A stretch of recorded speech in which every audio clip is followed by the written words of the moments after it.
Hey, can you guys hear me, Regina? Can hear you, I can, Wilby. yeah, I Okay, can hear I you. wasn't sure. I'm really sleep deprived for the last 3 days. I've been extremely busy, and I've got food to be here in about 15 minutes or 10 minutes. So, but I'm good. How are you guys doing? Doing good. Thank you for coming Doing up. And good. I just want to say hello, everyone out there. Thank you for tuning in. Tonight we have our full case discussion on Trip Brazil, Brazil, Yes. Trip Brazil, and we have his mother. I'm terrible at saying your last name. I've got that Brazil stuck in my head for some reason, girl. I tell you what. You got it. Um, It we have his reminds me of mother. a name of a guy who used to run the PGA Tour event here in Greensboro, or right up in Greensboro, not far from here. His was Brazeale, is what they call it, but it just sticks in my mind. That's it we've been called little of all of it. So I Wait, hey, love it though. we've always been called worse at some point. oh yeah, And it's spelled so exotic sounding. You it know is. what I mean? I love it. Um, hey, Miss Barbosa, good to see you. So tonight we're going to be talking about Trip Brazel's case. He was 14 years old whenever he went. No, he's 15, Regina. The Oh, he police was had it wrong. 15. Yeah. Okay, that's right. The police report's wrong. Wow, Yep. I didn't know he was that young. I was thinking older from the other day, but that's interesting. Yep. Yeah, will be. He I mean, was it's he was bad enough to just a kid. harm a. Yeah, he would have been he turned 16 that next month. Wow. So before we watch this interview portion of it, Um, Jennifer, do you want to kind of tell us a little bit about what happened to Tripp to make him go missing, the circumstances surrounding him going missing? Um, well, I'm gonna kind of talk about the events that happened that his friends had told us about kind of after this situation happened, which play a key factor into why Tripp was so fearful. Um, the officer had sent threatening messages through several people. I even have statements through several people, one person in particular, that the county had ran them off the four-wheeler and accused them of being someone else and said, you better be lucky that I didn't pull my gun out on you and unlive you. What? Oh my Crazy. goodness. And they were known to wear a camouflage sweatshirt, which Tripp had on that night as well. Wow. I mean, So, four wheeling is not the most. Devious, nefarious activity that I can think of. no, Should be fun, and you don't think of that kind of response to it. But yes. So, this officer had, played numerous fear factors into this situation that we believe. To where Tripp on September the 27th was riding around with his friends and they pulled over to a truck stop to get a drink. And his friends jokingly with him said, "Oh, Tripp, there's the cops." And Tripp fearfully ducked down in the seat and was like, "I can't be here. They said they would kill me if they saw me again." Okay. The They were gonna. Friday before this incident happened, a county cop was behind him after they were leaving a football game, and Tripp panicked and sunk down in the seat and saying, "We cannot get pulled over. They cannot see me. They cannot see me." Well, Saturday before this happened, he was at a bonfire with his friends for a birthday party. And they said that this county truck drove by like 5 times, and Tripp was so nervous that they had never seen him act like this before. So then we get into the actual chase, which started at 12:41 a.m., November the 3rd. He was with my brother and my sister-in-law and one of his friends. The officer proceeded to chase him, and you can't see much other than the officer's body cam, You can see how fast he was chasing him. You can hear Tripp's four-wheeler. You can hear the civilian that was riding with the police officer joke and say, I knew he was fixing to go airborne. They get out of the truck laughing about the damage done to a telephone pole box, damage done to their vehicle, and just laugh about that they knew he was going to go airborne.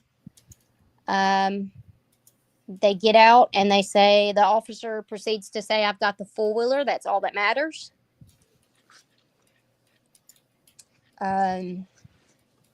Tripp called me at 1:21, told me the deputies had his four-wheeler and that a battery was going low on his phone.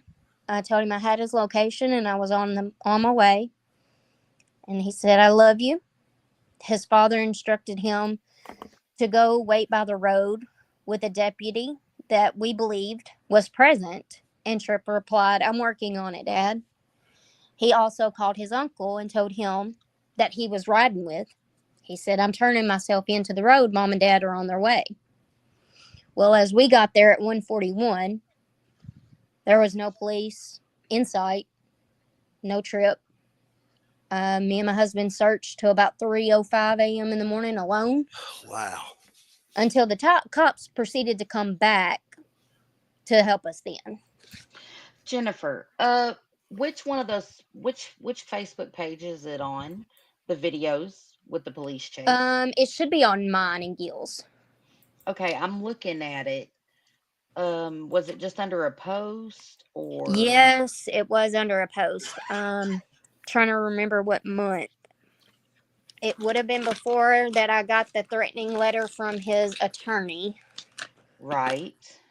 Because I'm trying to find it on here. Yeah. The threatening letter to tell me I needed to be quiet.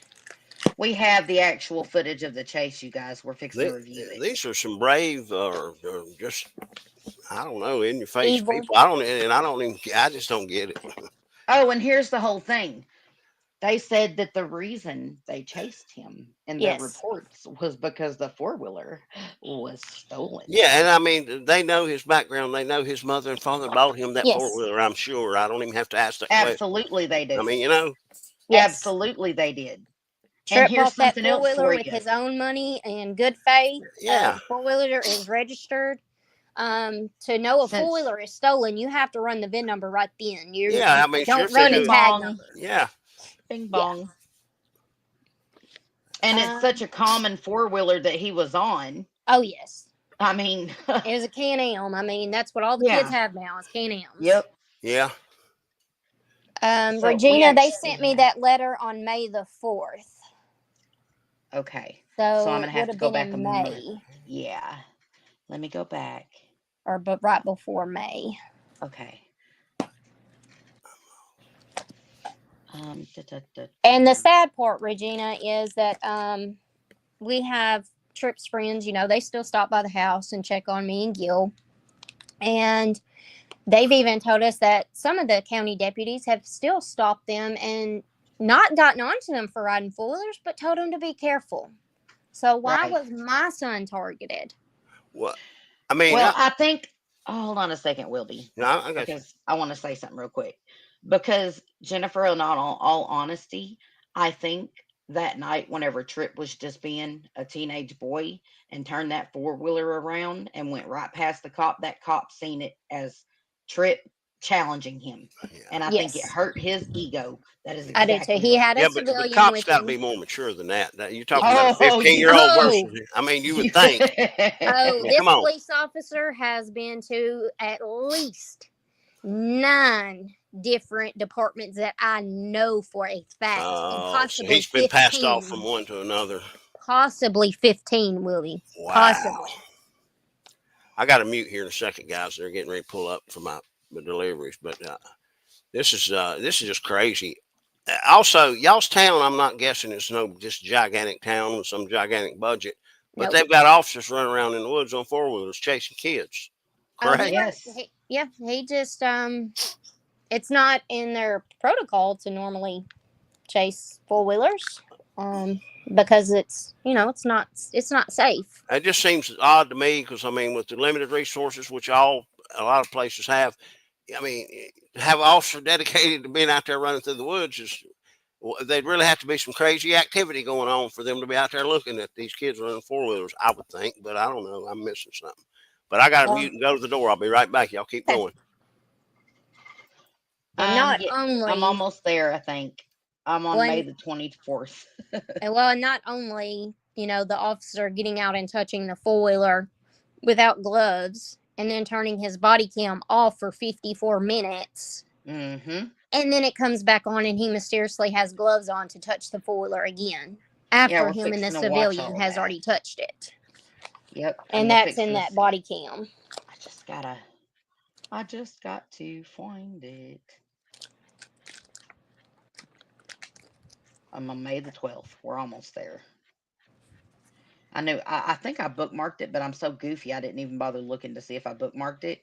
But I'm scared if I click on that thing up there, it'll make this page move, and I'm already down so Yeah. far. Let's see here. Yeah, I mean, Sometime because it's hard to say. I mean, you hear rumors.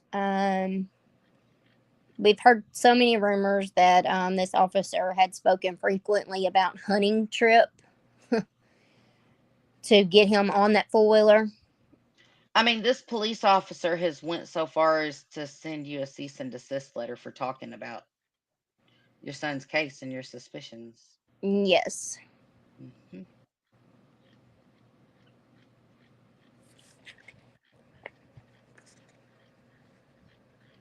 Okay. And then in his statement, we also need to Um. point that out, Regina. In his in the officer's statement, he states that the four wheeler is in limp mode due to a possible tip over. Yep. But he says that he didn't hit him. But yet he put it in his report. Okay. I'm all the way back to April the 9th, and I can't find it. They might have taken it down. Oh my goodness. They might have taken it down with all this. Nope. I found it. I You found found it. it? Okay. Yep. Okay. So we're gonna make it big. Oh, first I got to do this. Hold on. Now, everyone, these are in order, I do believe, these videos. I'm going to play them because this is the chase. Um, Yeah, they're not edited. They're just in short little spurts to where, because we were talking about each section of them and yep. zooming in ourselves on them. Oh, oh, no, stop. Stop. Stop. Stop. My YouTube won't let me play this. Oh, come on.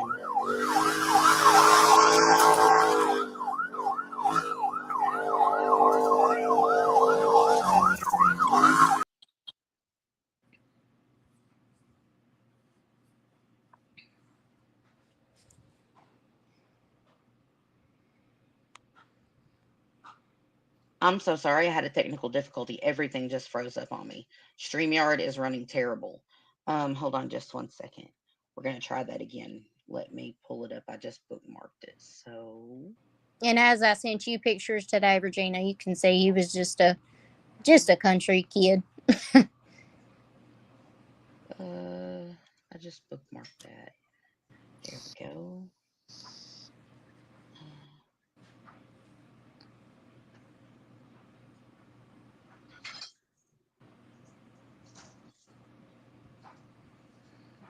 I think this is it. It says URL signature expired. Well, that's weird. Let me close that. Can't believe it just did that to me. Oh. No, it's doing the same thing. Hold on just a second. And I will add, never been in trouble with the law, never been in trouble at all. He was homeschooled, he worked every day. I know exactly where it was, but I think I got to find it again.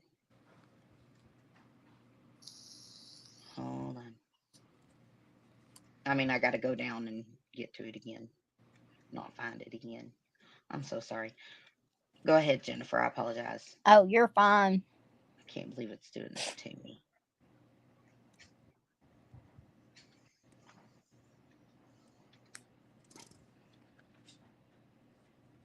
I'm going to try to keep it together and not cry. I've cried every day this week, so I'm going to try to keep it together. I'm back. You might hear a kitty cat in the background meowing, but Because you got food. yeah. Well, he's I just checked. He's all good too, but he's been out in my bitch. Let him now where he goes out in the main part of the house for the day during the day, and when he finally comes back this way, he's just like, you better give him attention, or he's going to make you give it to him. But he's all right.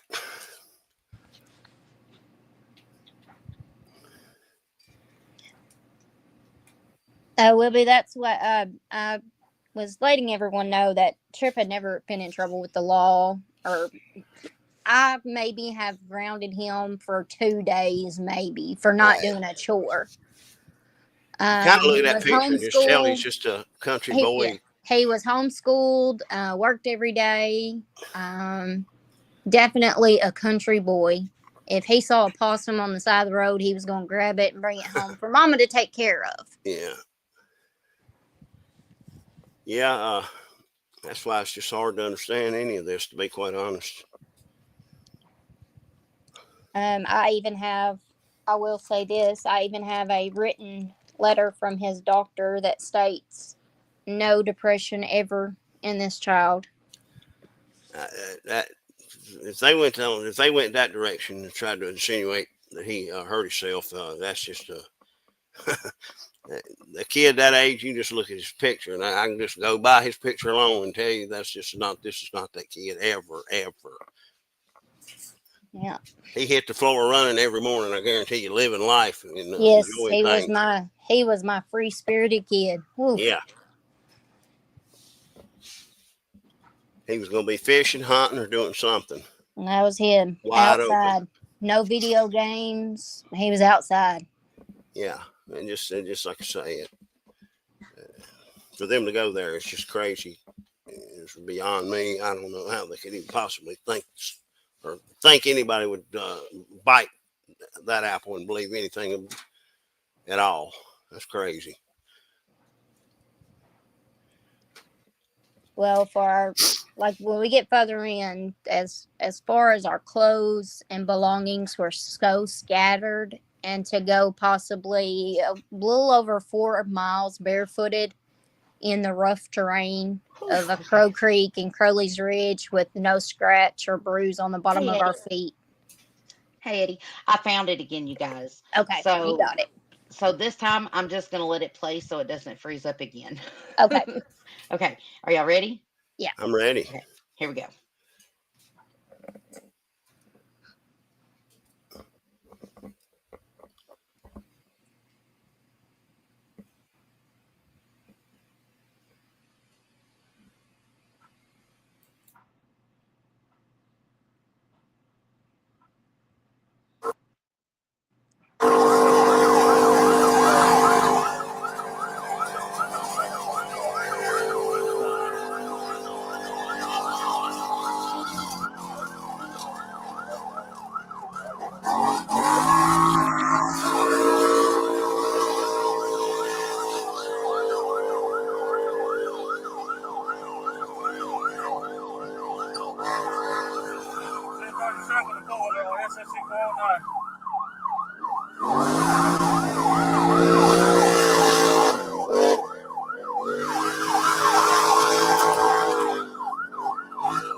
fast is he going?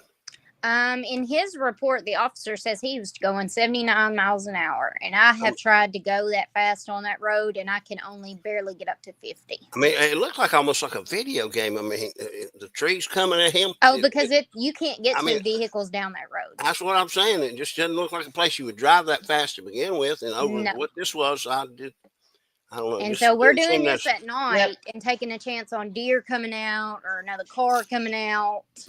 There's more. Can I? Yes. Okay.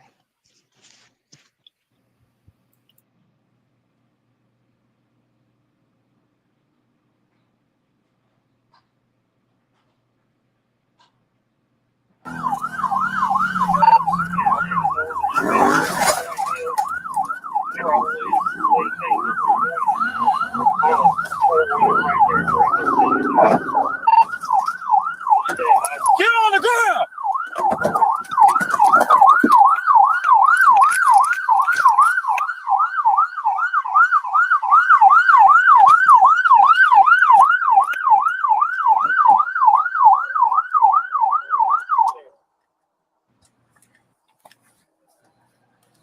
Hey, wrecked out. I got the four-wheeler. Okay. You'd think all that stuff would be moving if Tripp just ran through there, right? Yeah. Hey, you can see if you look at it like on a big screen, you can. I will say you can see him jump over the fence. Okay, because I didn't ever see him jump over the fence. But I want to say this: pay attention to the four-wheeler seat. The four-wheeler seat is beside the driver's side of the officer's truck. Okay.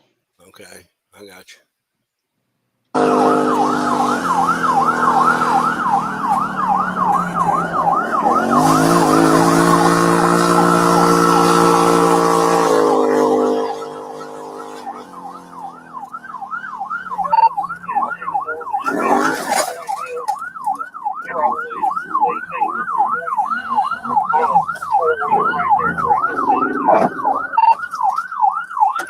Get on the ground!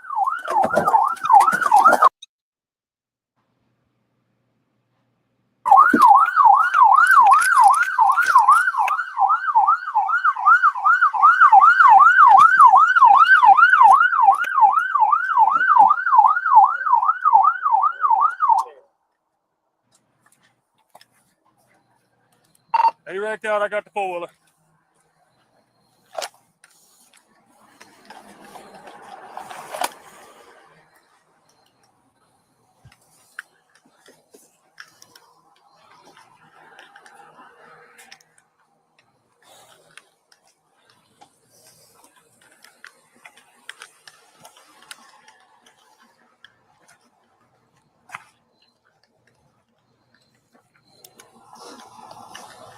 I'm good, but we went up the ditch. I said, I'm good, but we went up that ditch right there. Both of us.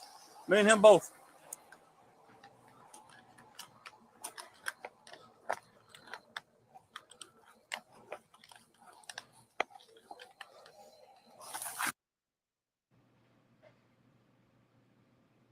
I want to stop right there a second because there's more to it than they just went up a ditch, isn't there, Jennifer? Yes, they did. They also took out because he laughs about it. He laughs about it. Mm-hmm. They took out what?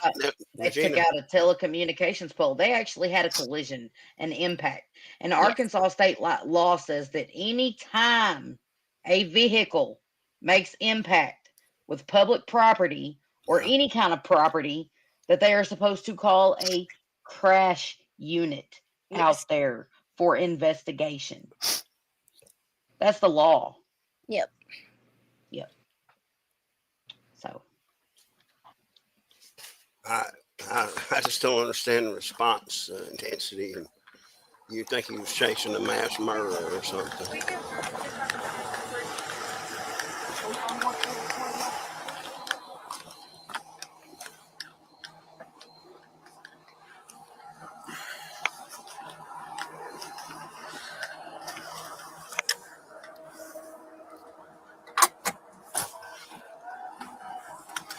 Where the hell my phone go? I'm putting the call gauge for the trailer. Gauge is up there within 3. I need the trailer because I'm towing that one. Let me run this trailer. There's gonna be a white male on a camouflage hoodie and blue jeans. Look like he went off that way. Did he roll it or something? He turned it and jumped off and took off running across the field. Yeah, he left his buddies hanging. Yeah, I got him.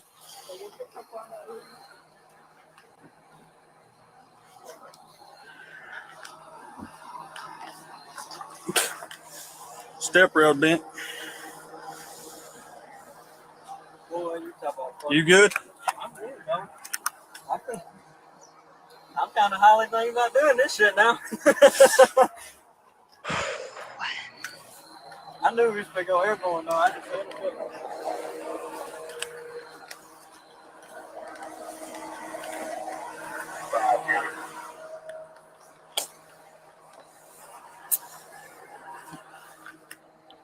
Ahead. Did y'all get that to Prairie County and Raven? You sure you're good? Huh? You sure you're good? Yeah, I'm good, though. I'm good. I'm good, Russell. Yeah.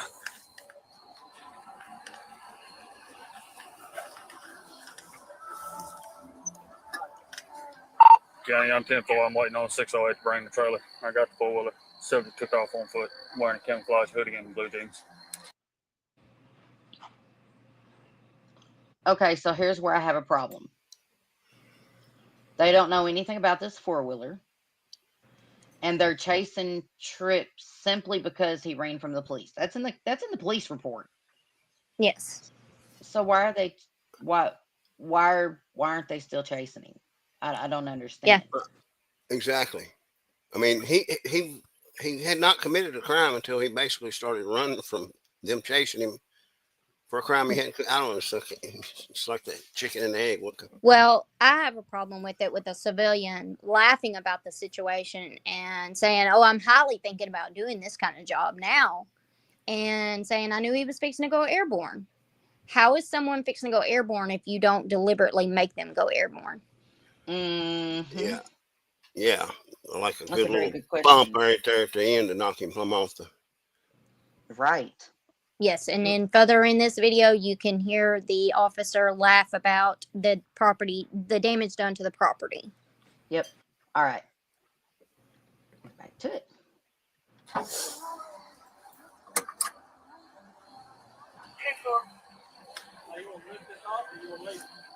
Take it off.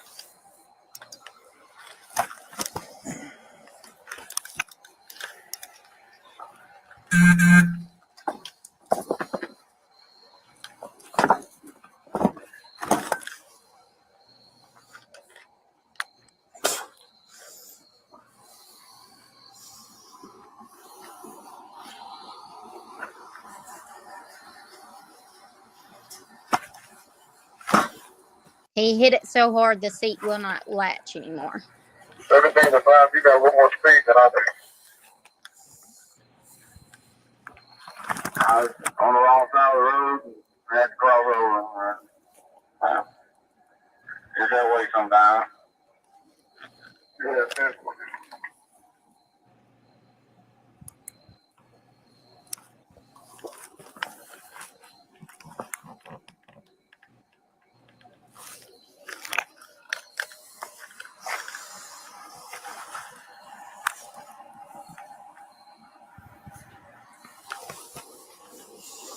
Trying to find a bin plate for this.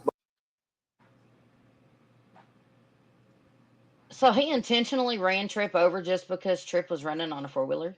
Yes. It's what it looks Wow. like. I mean, that's Because his fifis was hurt.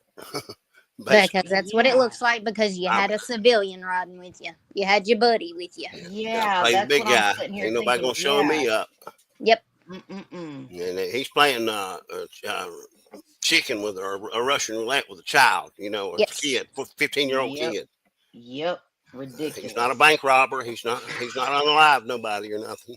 I mean, that's what it looks like to me so far. I mean, that's kind of what it looks like. You know what I mean? In my opinion, I mean, it doesn't make any sense though why he kept worrying about the four-wheeler, but didn't go after the suspect whom he was chasing because they Yes. ran from. Oh, well, he makes his statement that he got the foiler. That's all that matters. That's all he wanted. Mm-mm-mm. Did he ever run the VIN on the four-wheeler? Because he thought it was stolen, right? They later on did. I found a report last night where it was ran through the ACIC, and it says that nothing come up. Was he using? You think he was using that as an actual excuse just to be chasing Yes. your son around? I He believe wasn't so. stolen, but he's got to have probable cause to tell his boss man. Yes. This is why I'm chasing Yes, this I kid believe running so. 80 miles an hour. Yes, I believe so. Yeah, I would think that too.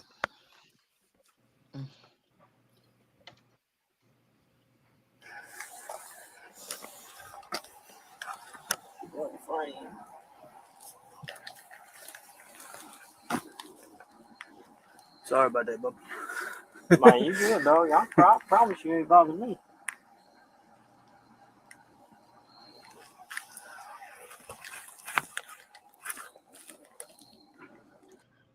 Did you just see the back of that four-wheeler? It looks like somebody rammed it from behind. Hold on a Yes. second.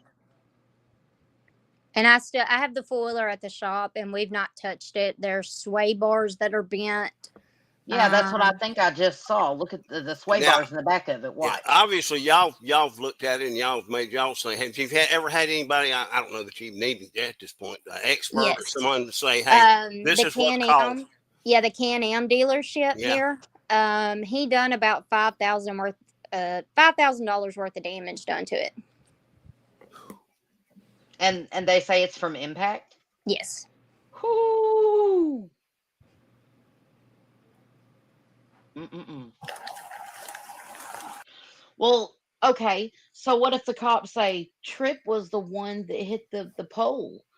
Well, then how did the police vehicle get any damage to it at all? Exactly. Interesting. Sorry about that, bub. Man, you good, dog. I promise you ain't bothering me.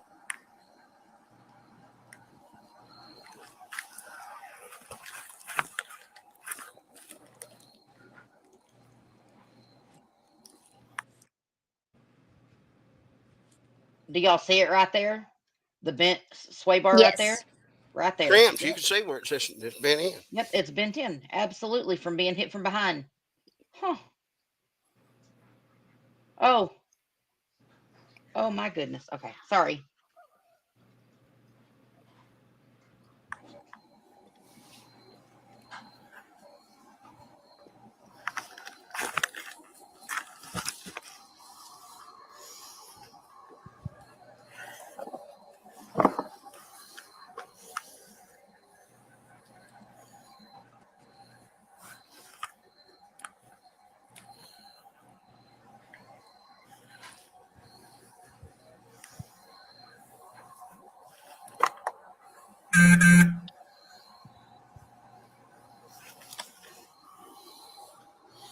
I don't know where the hell it's at on this bike. I can call somebody from that. Joe will know. Joe tells me things all the time.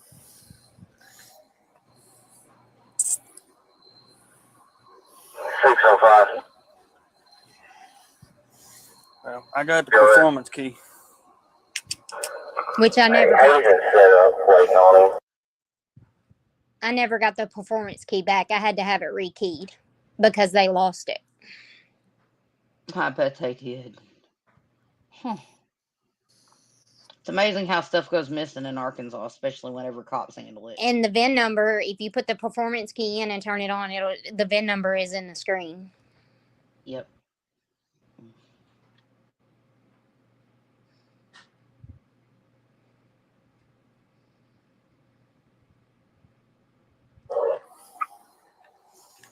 Okay. I didn't get him lost. I'll make sure I didn't tear nothing up.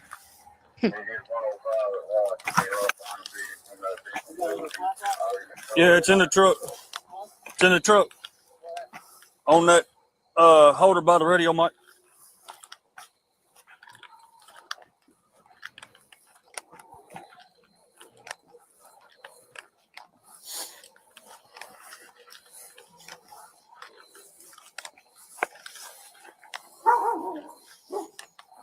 Phone box and fence post.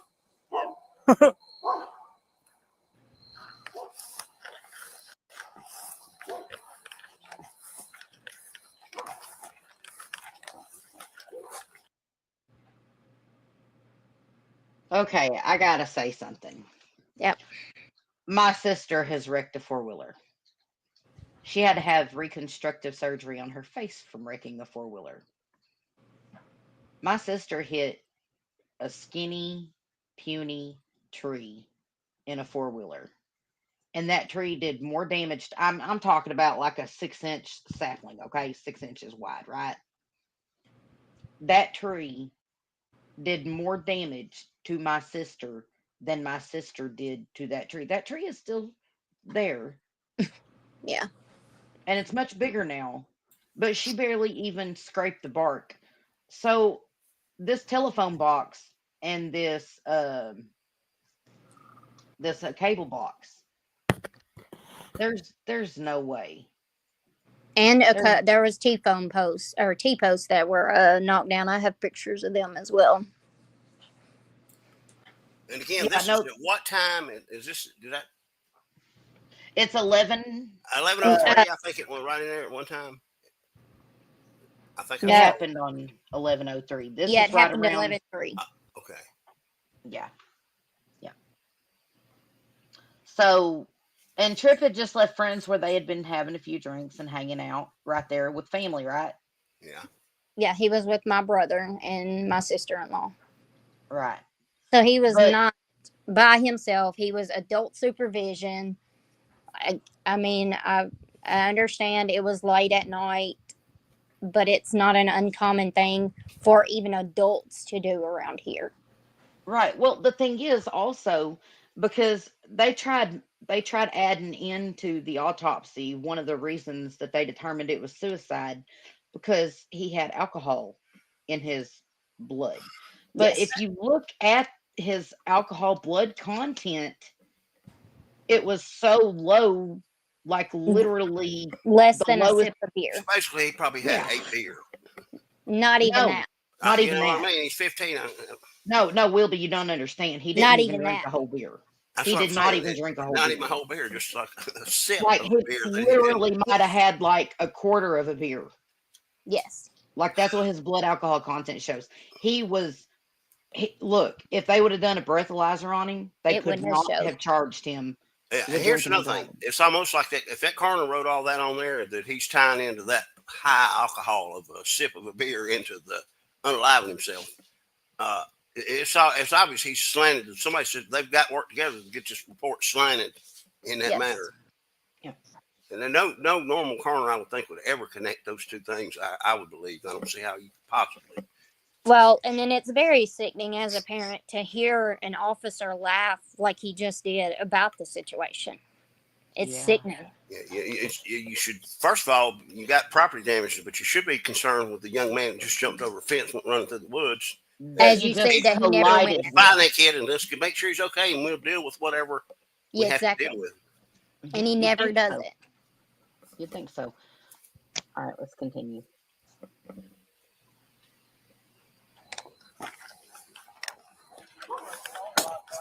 Yep.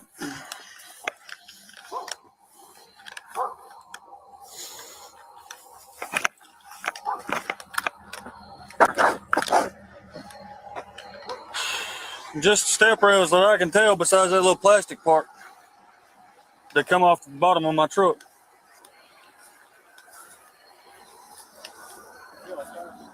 Huh?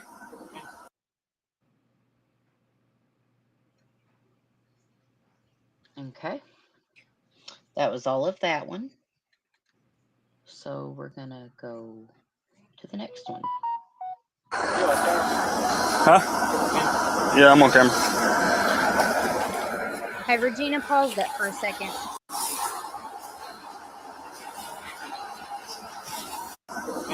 Yeah, Okay.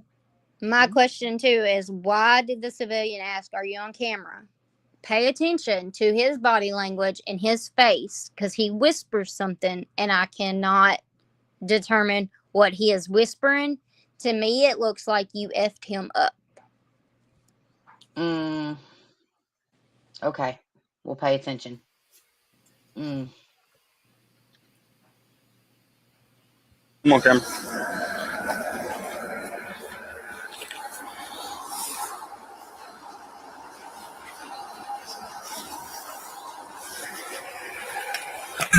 Yeah, this step road pretty messed up.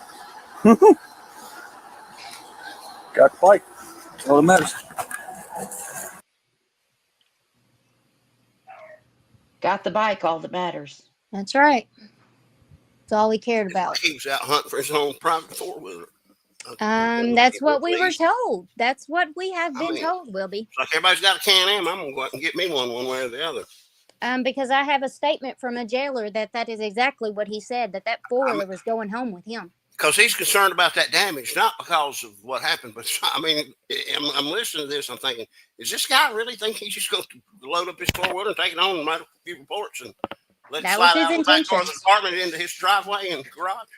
Mm-hmm. I mean, it sounds like it. That's the statement he made to a jailer. My goodness. That's crazy.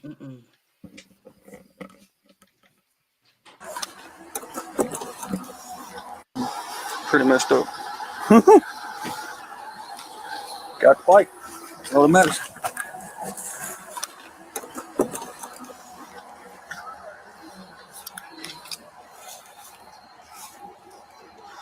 I tore up his FMF pipe. I bet he had two. No, he only had that one. Did he? Yeah. Okay.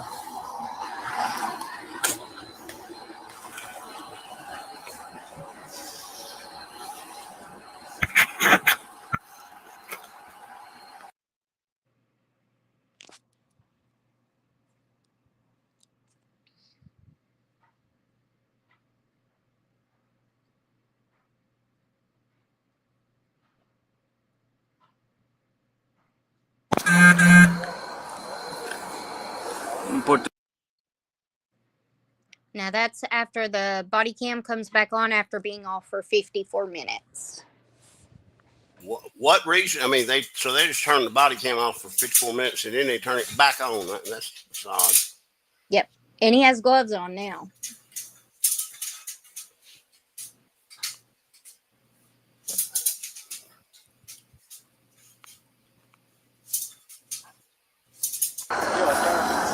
Huh?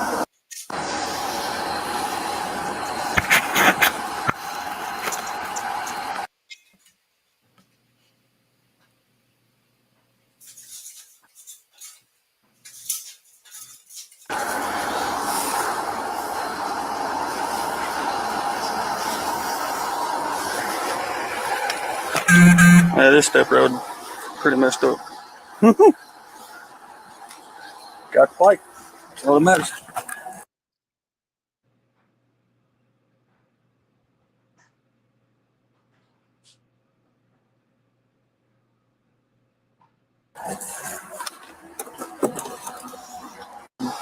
Pretty messed up. Got the bike. That's all that matters.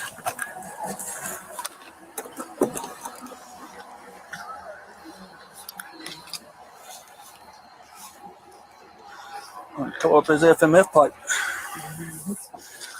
I bet he had two. No, he only had that one. Did he? Yeah. Okay.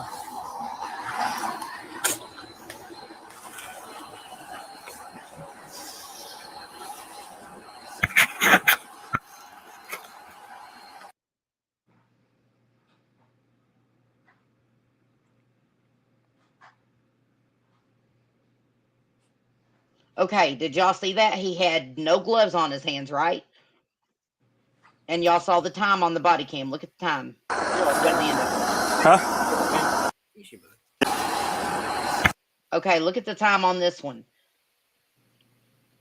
What's that? Hold on. 51:02. 100 hours, right? I got you. Now look at this. Oh, and plus, you see he turns off the body cam, right? He just reached up and turned the body cam off, right? Now look at this one. This is the next body cam in this police call that they have, and this is it.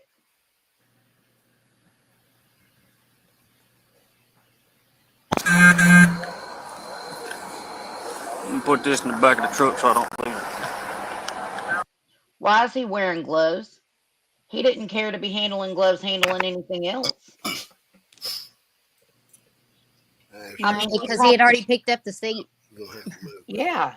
Why is he wearing? I'm so confused. Why is he wearing gloves now? He didn't call a crime scene unit a collision unit, right? Nope. He literally picked the seat up and popped it back on with his hands, right? He was worried about damage to the four-wheeler. He wasn't concerned about the human aspect of this thing at all. No. So what evidence was he handling that he had to have gloves on, because he didn't have gloves on previously handling the four-wheeler? I'm so confused. How now that when he had gloves on, was how long from? It was 54 minutes in between. I'm right at an hour. Yes. Right. What does he do for an hour? We have no clue. An hour, you guys, an hour. Unless they found, and I'm not going to just start going into where my mind, but Oof, will be. I mean, you can't look at that four-wheeler but so many angles, and you can't write so much in your report. And they're not out there to actually foot chasing him. They're not the ones that taking on that. They're just sitting. I mean, and if they were foot chasing him for an hour, yeah. Why did they turn the body cams off for the foot chase? Yep. Nobody has body cam. They're hiding something out. It looks that way from these videos. Now the guy was a civilian. Yes. With him. Has a ride along. Well, basically, there's never been an investigation, correct? Per se. Well, I'm fixing, after we go through the videos, I'm going to read y'all something of what they called an investigation, okay? So, I'm just thinking he'd have to be the weak link. I agree.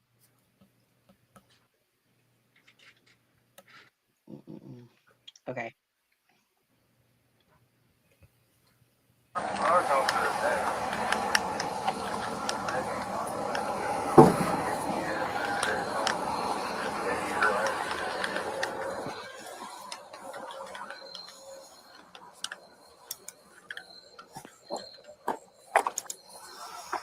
See, I'm not too familiar with Tripp. I know Yates.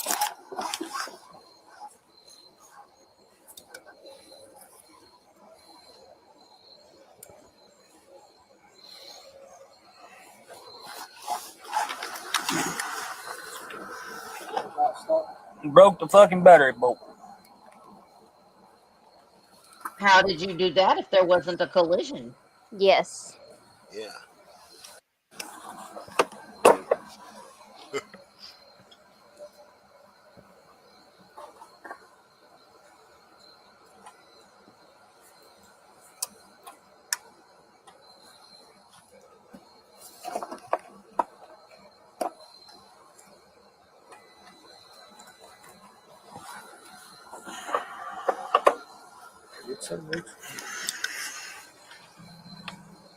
It's in limp mode.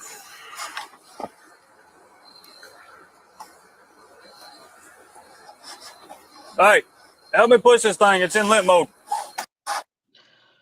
Now, if you know anything about four-wheelers, because you've grown up and ridden them your whole life like I have, you'd know that whenever a four-wheeler goes in limp mode like that, it's typically because it's been wrecked.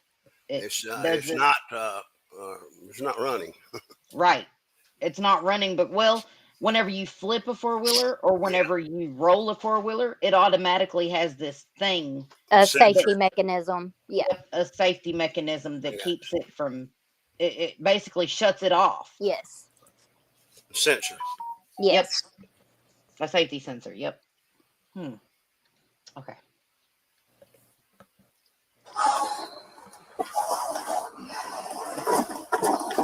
Because it signified a rollover.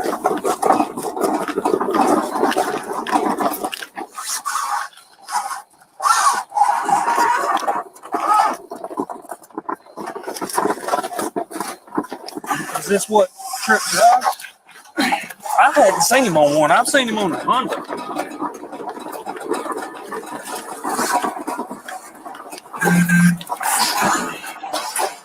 Gosh damn.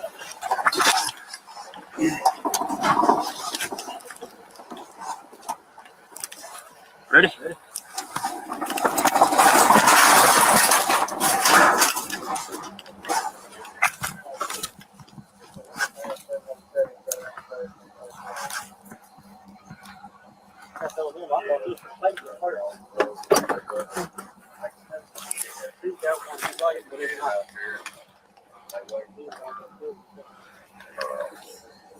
Got a hole from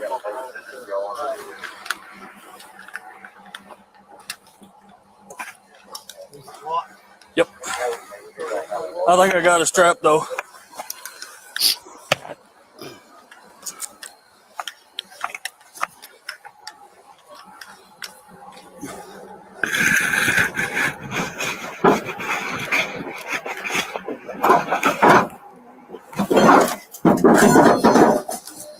So Jennifer, Mm-hmm. well, it's nice to know that he has toe straps in the back of his truck, ain't it? I know you're gonna ask me. Um,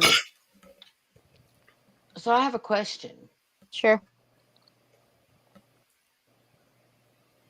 and it just flew away from me. I hate it when that happens. We're talking about the straps.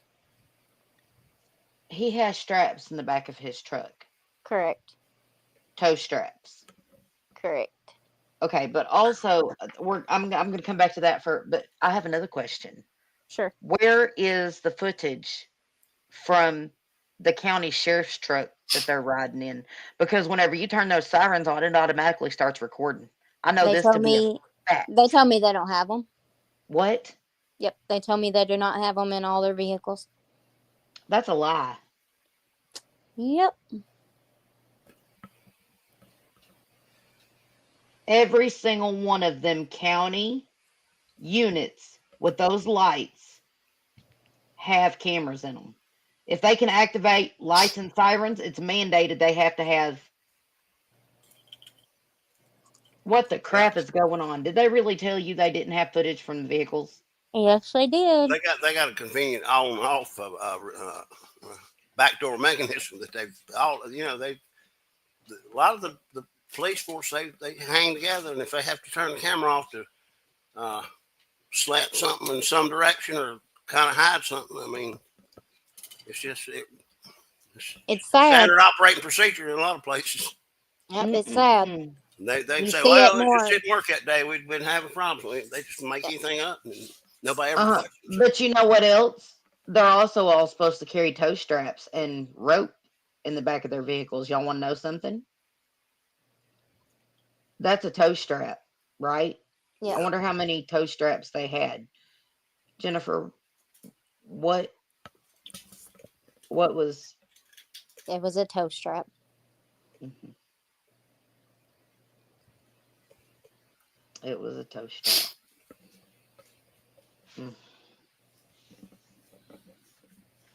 Was there a reason given why that civilian was riding with that guy? Whether he was out with him that night for any particular reason? Supposedly he does it all the time. Now that's obviously not regulations, and it would have to be against regulations, I would think. Well, you He would have can to fill out sign a waiver. paperwork. Yeah, Okay, he can okay. sign a waiver, but I we got were you. told that the waiver was backdated. Okay. This Because- sounds like this whole operation. These guys are running loose. This department's running kind of loose, and Yes, or at least this one Mhm. officer here is running kind of on his own. very much so. Will be. This is the same department that is handling the Troy Alexander stroke case. I read the Yes. This mother's. is Forest City, Arkansas. I read Paige's mother's reply on Facebook the other day. She was talking about the department and police and how they're just covered up. The first thing they holler is they're this, they're sick, or they're on drugs, or they're this. And before the case even starts, to kind of slant the public view, this is a bad person. They lie, they cheat, they're on drugs, they steal, they're not That is good. exactly We are good. what they And did. they do it in every single Case. time. when they Every have- single time. Yeah. I mean, they're in the police reports and in the news reports, and just a little article, probably in a paragraph long, which is known drug user or known they'll just something they can throw out there with nothing to back it up, and then they will either close the investigation and hand the family over a whole bunch of bullcrap, right? Yes. And or they will keep the investigation open so that the family cannot get the documents on it. I've seen that happen too. yeah, threatening to or threatening to close. It's just, I don't Right. know. It's just manipulation, and just it's wrong. They're there to protect and serve, not bother and harass and do the things they do to people for their own self gain or whatever. I don't know what their motivations are. It's just sick. And I'm not an anti-cop person I am not either. I'm not at either. We have a all. lot of friends that are cops, and There's I'm not. There's a lot of great officers out there. Well, Gill used to be law enforcement. Exactly. I really feel for the good ones now that are integrated in these departments where they got a lot of the bad apples. Because I've talked to officers. It's hard when you're a good officer. It is. You have to kind of bite your tongue and eat along. You got to feel safe with these guys out here at night. If stuff starts flying south, Yep. and part of that, you kind of close your eyes and close your ears to certain things that you don't feel good about. You don't have nowhere to voice it, nor are you going to, because you got a home. You live in this community. You're not going to have sell your home and just move out, because if you say something, that's what's going to happen. You're going to have to get another job and move along. That's So right. it's kind of you're between a rock and a hard place, to say the least, to the good ones. A lot of times, I would imagine. I don't know. It's just not good.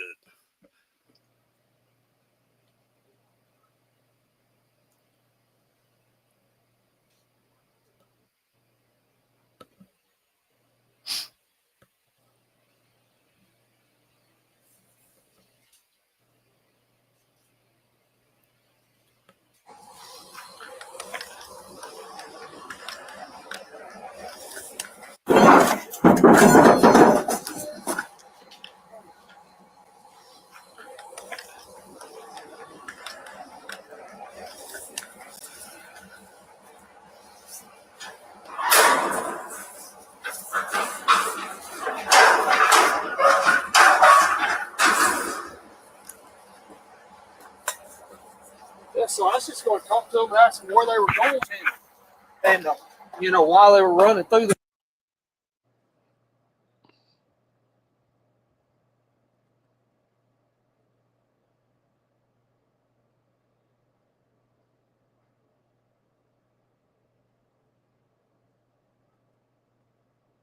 I think that's the last of them, ain't it, Jennifer? Yes, it is.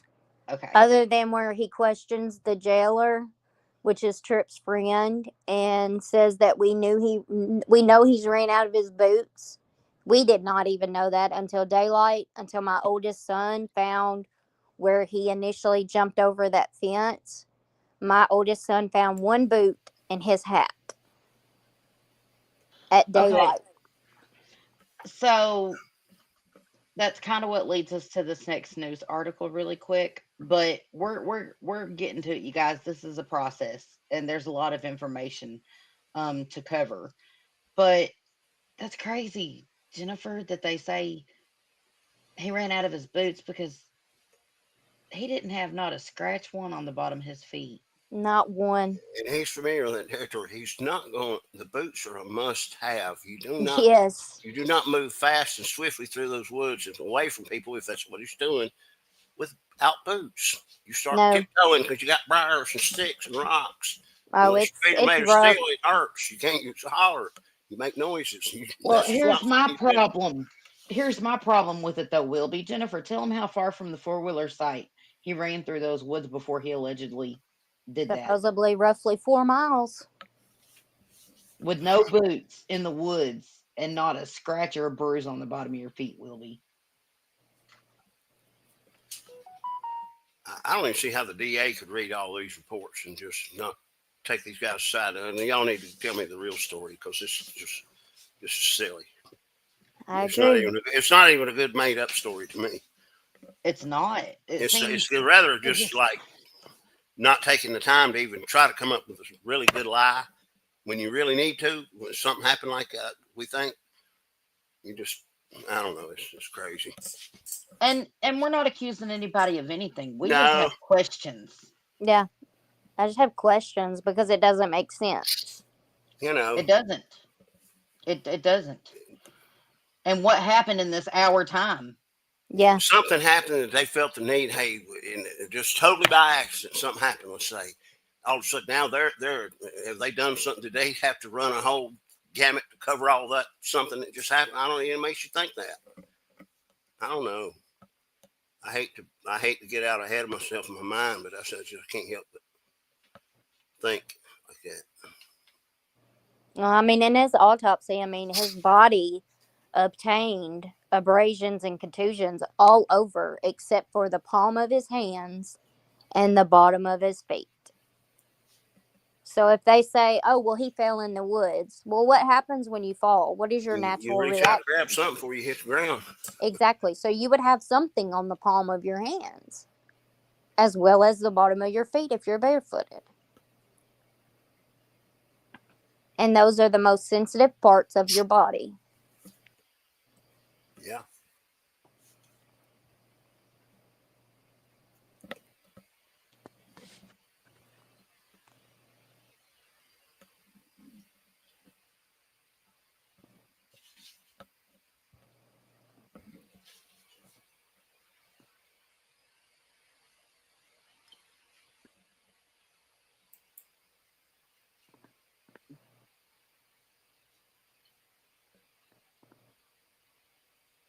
Monday. Now the lead agency investigating the death of a missing Forest City teenager. Sadly, the boy's body was found late Monday afternoon following an extensive two-day search. WRG's Mike Sirianni drove to St. Francis County to find out more. This is the country. We is peaceful down here, so it's nothing chaotic like that ever. Jackie Pinto lives on St. Francis County Road 409, close to the last place 14-year-old Tripp Brazeale was seen alive. I woke up about maybe 4 in the morning, Sunday morning, and I witnessed some lights. It lit up my mom's trailer. In the daylight, Pinto took pictures of various agencies gathered across from her home, ready to search for the teenager. They were on their four-wheelers. They had some drones set up. They had about 3 horses, and they were prepared to go in the woods, hikers or whatever.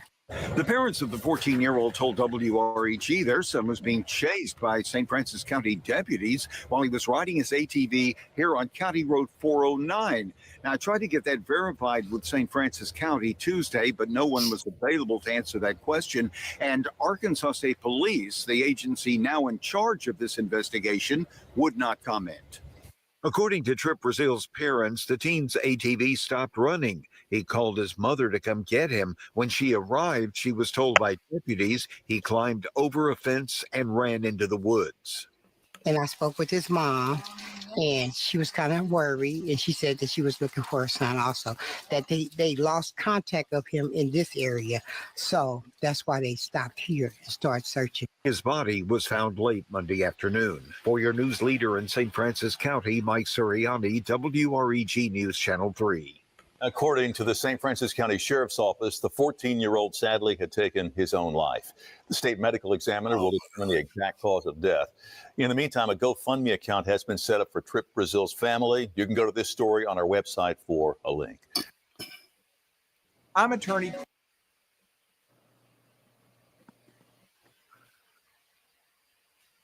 And Jennifer, do you still have that GoFundMe, by the way? Because I'd like to share it because y'all are trying to get a lawyer to get legal documents that y'all need.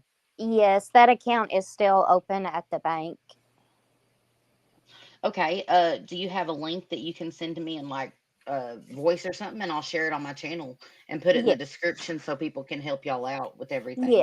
Yeah, I can get that to you, and we'll share. And if anybody does, I mean, I can never repay Jennifer. I can never repay anybody for as much as they have helped. It is still so nice to see so many people care. Yes, it is. The way it's supposed to operate. Yes, it is very, very heartfelt to see. And honestly, it's the only thing that keeps me going is to where I can get answers from Tripp and for my family, to where I want to be able to dedicate my time to help families. That's my goal in life now. So sorry, I said I wasn't going to break down, but No. You guys, Jennifer just lost her son this past November. This is still really, really raw for her. And it's always going to be raw, I would imagine, being a mother and losing your son. But what I would imagine is it would probably stay raw without having answers for my son. yes. Well, you got to feel. I mean, you feel like you got a purpose. Get out here and gather the truth, whatever Yes. it may be. Not trying to find one truth, but just get the truth, whatever it comes out, that you know to be the truth. And That's right. that's got to, in a weird kind of way, it's got to give you some kind of boost and purpose to do that for you, because you want to do that for your family, for your son. Yes. His memory.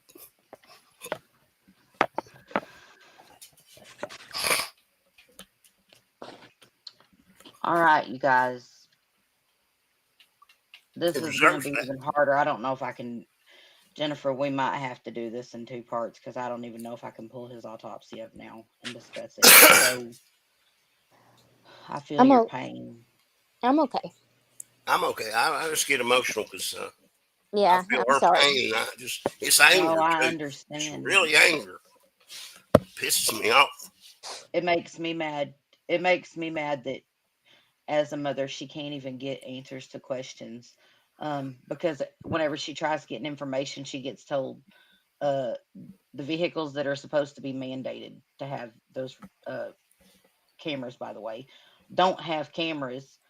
You've got an hour of body cam footage that is just Out of the loop. Something went down. We gone. don't know what happened. And Yeah, I did a FOIA for that, and they told me that there's not 54 minutes missing. Like you can't add and subtract. I mean, I don't know what you call that if it goes off and comes back It on. ain't rocket science, I can tell you that. right. Well, he turns it off intentionally. You can hear the little thing whenever he puts his hand near it. It makes a Yes. sound. And it clicks. And you hear him turn it off, and then it turns back on over, almost an hour later. I mean, there's an hour missing. That's a no lot matter of which time way. too out there in a situation like that. A lot can happen. Yes, sir. A whole lot. Yep. Just weird. Yep.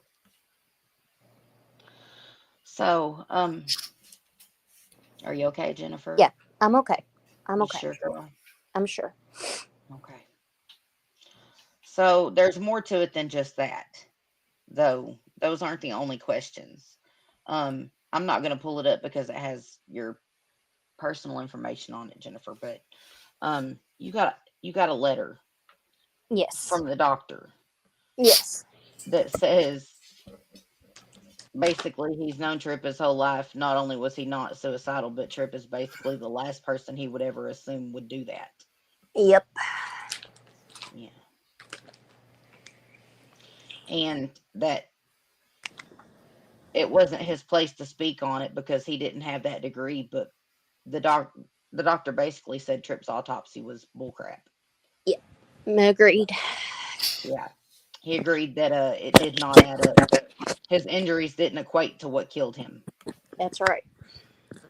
Have you ever been able to get a second, somebody either to review the autopsy that was done and look at the data and I'm trying to find someone. yeah, you should be able to. There's there's a lot I'm of big working. names and not so big names, but they do just as good a job to give you an honest Right. answer to what they can see in the report, because this just looks like a slant from the very word go. Yeah, Yeah. Miss Regina is actually helping me with that. So Yeah, we're working on getting a professional, a coroner and a forensic anthropologist to check it over. But I've had I have friends that are healthcare, professionals, EMTs, doctors, things like that. Okay. I was told that there's injuries missing Yes. from Tripp's autopsy that are indicative of hanging by suffocation. I mean, suffocation by hanging. Yes. Including, well, hold on, I'll show you.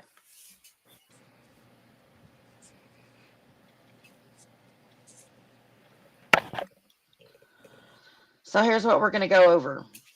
Summary of findings, okay? Ligature hanging. Look, they include the toxicology, his heart blood, right? Ethanol, 0.32. 0.32. Okay, so it was a third of the legal limit. A third. 0.8 is the legal limit.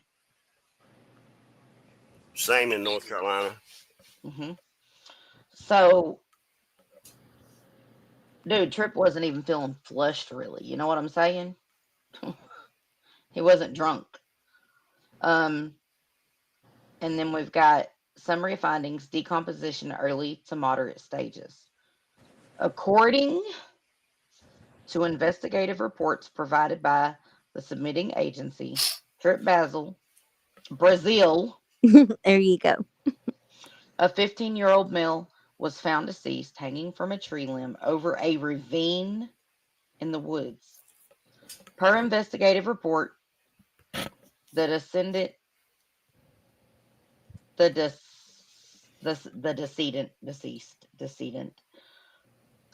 sent text messages to his family concerning or suicidality. Death was pronounced on scene November 04, 2024.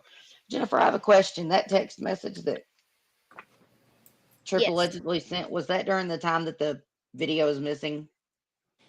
Yes. I thought so. It's like it's right there at it.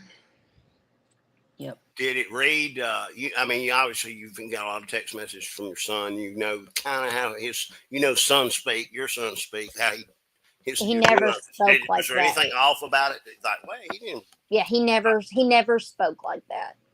Okay, so that's what I figured. Because kids have a distinct way of the way they talk to their mom, especially right. dad or anybody they know. Got the little words, and then somebody try to mimic that is usually a very not good attempt at doing it. Yeah, it was really off. It was not normal. Not normal at all. See, this is what upsets me a little bit right here. Okay, because I understand that drug and alcohol use are supposed to be considered in an autopsy factoring. Right here, this part doesn't make any sense to me. Autopsy examination revealed a body in the early to moderate stages of decomposition with the ligature encircling the neck by a slip knot with 2 loose ends. Removal of the ligature revealed ligature furrows, okay, extending obliquely and superiorly.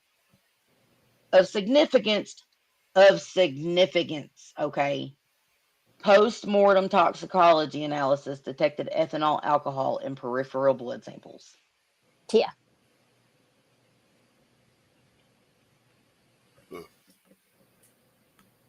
Mm-hmm.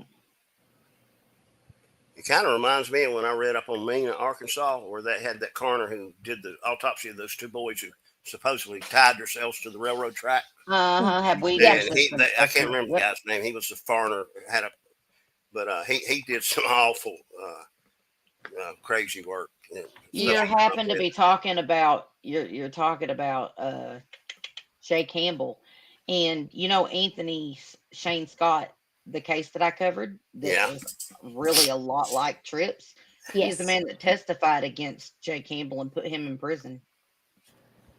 He is the only person who ever survived long enough to testify against Jay Campbell. And if you don't believe me, go Wikipedia that. Go look that up. Because all the rest of them died. It's it's these counties where maybe you have some corruption. I'm not saying they have it because I'm not there and I'm not accusing anybody of anything. Oh, and this they get a sheriff, little out of balance, they have to have DA, it kind of goes along with things. They got to have a daggone coroner because he can certainly Right. help push it things a certain way. Exactly. And they get a little bit push here, a little bit push there, and it's like everybody's left standing looking at each other thinking, that's the most ridiculous thing ever. But no, but there's just no avenue, it seems like, to get people to wake up and review things. Yes. Or they've never utilized it. I've heard of what's the thing when they do when the public can, the coroner can actually have a coroner's inquest, and there's all kind of tools, but they just, I don't know, he's in on it, I guess. So I would like to read something to y'all, okay? A blood ethanol level of 0.32 grams per in presence indicates the presence of ethanol alcohol in the heart blood at a concentration of 0.032 grams per 100 milliliters. This level significantly, listen to what I'm telling you. This level is significantly below the typical range for suspected alcohol intoxication, which is generally 100 to 300 NGL diluted 0.100 to 0.300. Most fatalities from blood alcohol poisoning occur at 0.4. To translate,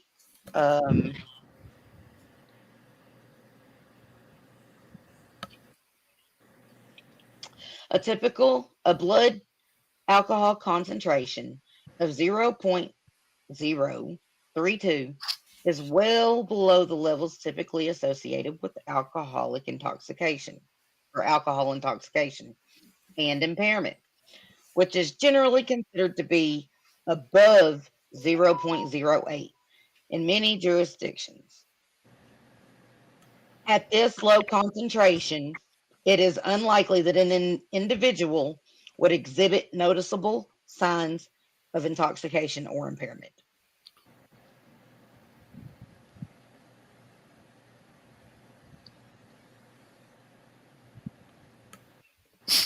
So he wasn't drunk. Why does the Yeah, it's not an autopsy element. say It's not. It's a no. It's like a It nothing. shouldn't have even It's been a in nothing there. burger piece Right. of fact or evidence, or not even evidence, whatever you want to call it. It's just it just doesn't mean doesn't anything. see it just doesn't see as what's the word they use for it here? Where's that word? Oh, of significance. Yeah. Post-mortem Yeah. toxicology analysis detected ethanol alcohol. That's not a significant finding. That's not enough It's blood nothing alcohol burger. content to be significance the problem. No. Yeah, it's just nothing. Based on the autopsy findings and information available at the time of this report, the death of Tripp Brazeale is a result of ligature hanging. Given the circumstances as currently known, the manner of death is best classified as suicide. Well, but see, there's a problem with it. Y'all know what happens whenever someone dies from strangulation or hanging? It breaks that little bone, don't it, in there? Something The like that. hyoid bone. The hyoid. Yeah. Yes, but not in all hangings. But Not you in know all. what And does males are a happen? little bit different than females in that thing, that little bone too, I think, slightly. Am I Right, wrong? but do you know what does happen in men? I think I know what you're going I to say, got but one I'm idea, scared to but I'm say not it. going to say it out loud. I'm scared to It's say it gonna be- because I it's don't gonna know be if that's it's what gonna you're be going a to say. poop. Now, I mean, Jennifer, don't you wanted me to speak. You asked me to talk about the stuff in his autopsy report that does not make Yeah. sense. Yes. So I'm just going to be real with you. When a man dies, And you like do. that, Yes. he The has- erection. Yes. yes, Yes. Tripp- The death it's- erection. I was yes. going another direction. Don't when a person dies like that, do they release their do they defecate? Possibly. I don't know any. I mean, I'm just, there's another It's thing. I'm possible. thinking That they all concrete. kind of depends. I mean, eventually, yes. Yeah. decomposition I got breaks you, down, but but let's. That's not what. I got you. So they got to have them right. Yes. In America. Okay, so I'm gonna read this to you. The body was that of a well-developed, thin adolescent male. Jennifer, if you want to step away for a second, you can, because I'm reading the. I know this part's hard for you. I'm okay. If I If I don't answer you, you know I stepped away, and then I'll come back in a minute. Yeah. Okay. And I'm sorry if it wasn't for putting everything out there that I have that needs put out about this, I wouldn't No. even be pointing these things out. Nope. I give you full permission. Yeah. You're looking for answers. That's truth. right. Yeah. The truth is your destination. Desired disaster. This is hard on me, y'all. This is a kid. I have a son older. I mean, okay. The body was that of a well-developed, thin. Let me get a drink first because this got my mouth so dry. 1 second, please.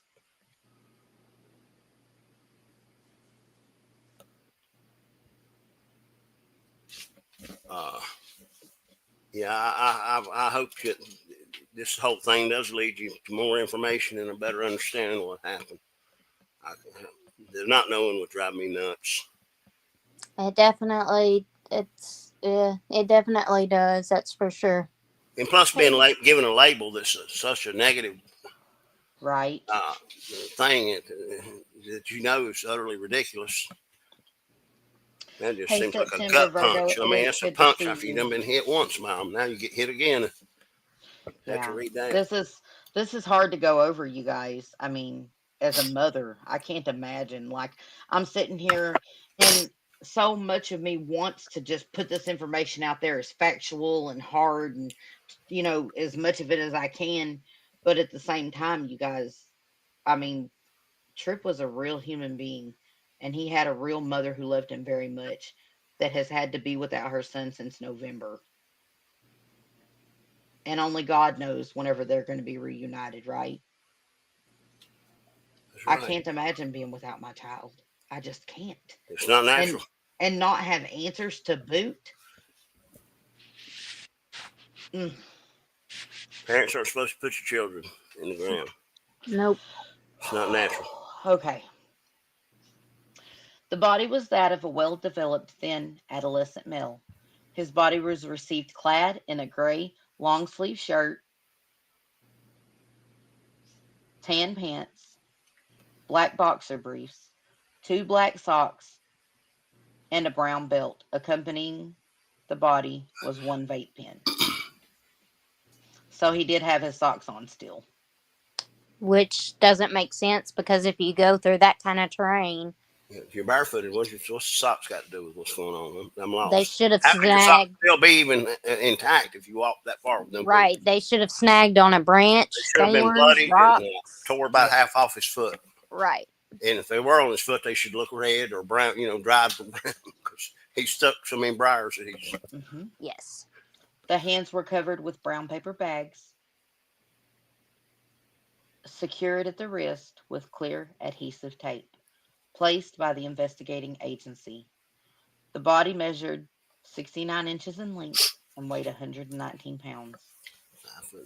The body appeared compatible with the reported age of 15 years. The body was cold to the touch. Jennifer, you might want to step back for a minute on this because this one I'm having trouble reading it, girl. Okay. I'll text you, Jennifer. Okay. If you want to step away, I'll text you. Okay. The body. I'm sorry, you guys. That's his mama. This is hard. Yeah, you're being respectful, and that's very good. Appreciate it. It's tough for me to listen to. I can't imagine her having to listen to it. Yeah, I know. The body was cold to the touch. Rigor mortis was passing. Livor mortis was present across the lower extremities. The body was in the early to moderate stages of decomposition, as manifested by marbling of the vessels.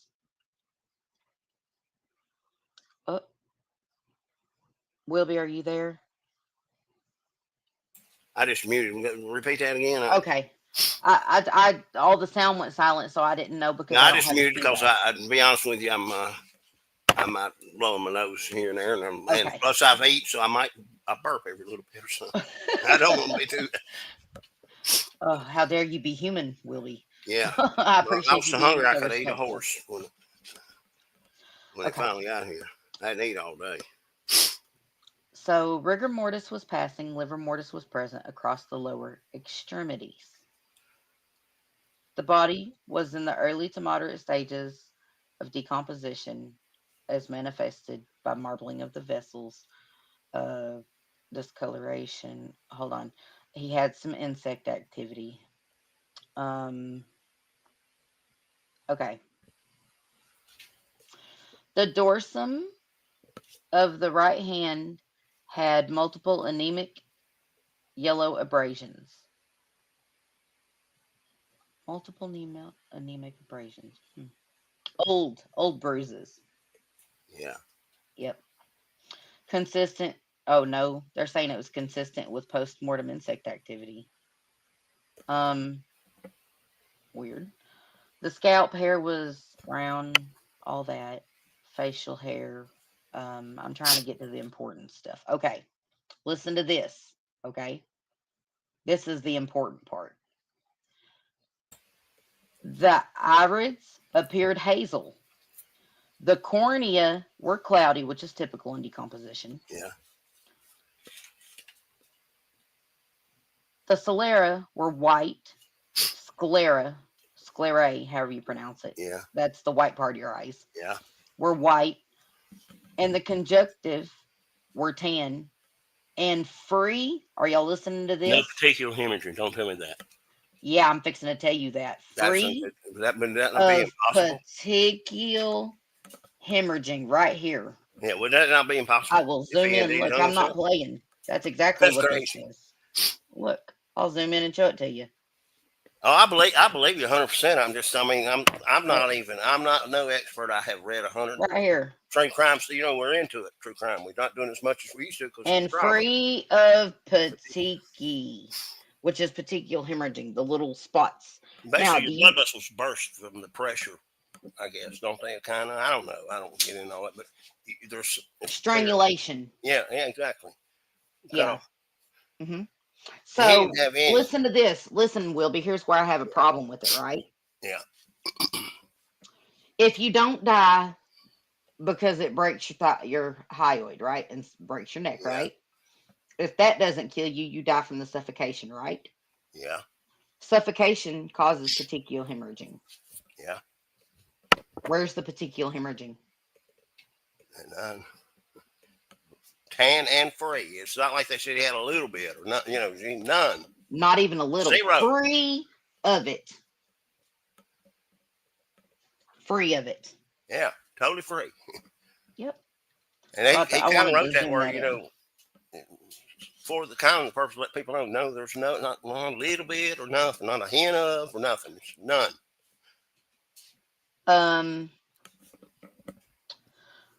The external auditory canals, ears, and external nerves were free of foreign materials and abnormal secretions.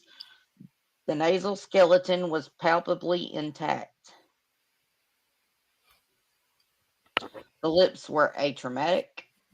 The teeth were natural and good repair. The neck was otherwise symmetric. The chest was normally developed and generally symmetric. And then it goes into he had a couple of birthmarks. The abdomen was flat. Now, the external genitalia were those of a normally developed adult male. The upper and lower extremities were normally developed and generally symmetric. The fingernails were cyanotic but intact. Cyanotic. That's where they turn blue from blood loss or lack of oxygen. No tattoos, needle tracks, or wrist scars were present. Examination of the posterior body surfaces reveal the symmetric back and buttocks. So he was even in all that like he was supposed to be. And I'm not going to read that out of respect. Listen to this. The neck of the descendant was encircled by a 1.25 inch wide green ratchet strap. The loop around the neck was 13 inches in length and was formed by one slip knot with 2 loose ends. The short end was 23¼ inches, and the long end was 76¼ inches. The circumference of the descendant's neck was 12 inches.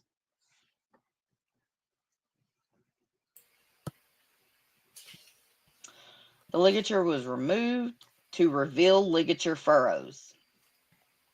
What's that mean? It kind of dug into his. Yeah. Yep.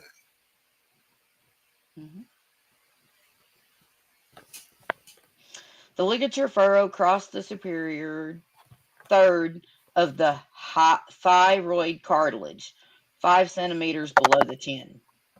The furrow extended obliquely on both sides of the neck and passed 7.2 centimeters to the right ear. And at the level of the ear, the highest point of the furrow, which is the highest point of the markings from the rope, was on the left side of the posterior neck, where there was a 3.0 and 2.0 centimeter red abrasion and 4 abraded contusions as follows. The obliquely oriented and steeply angled abraded contusion measuring 9.5 centimeters in length from the 11 o'clock to the 5 o'clock positions and centered 5 inches below the top of the head. A horizontally oriented abrasion measuring 10 centimeters in length and centered 7 inches below the top of the head. Okay, now here's the part. So this is just the measurements of the ligature marks and the furrowing, right? They did that, broke it all down, right? Yeah. Right? Okay. These are the additional injuries that Tripp had. The left side of the forehead had a 4 centimeter obliquely oriented red abrasion and a 2 centimeter obliquely oriented red abrasion. The right side of the forehead had a 1 centimeter red abrasion. The right side of, y'all know a 4 centimeter gash is big, right? Yeah. On your forehead. Y'all realize that, right? Yeah. Yeah, that's a pretty good big gash on your forehead. The right side of the cheek, the right side of the forehead had a 1 centimeter red abrasion. The right side of the neck of the cheek had, abrasion or gash? It's abrasions. They're saying abrasions. So I'm going to say bruises. Yeah.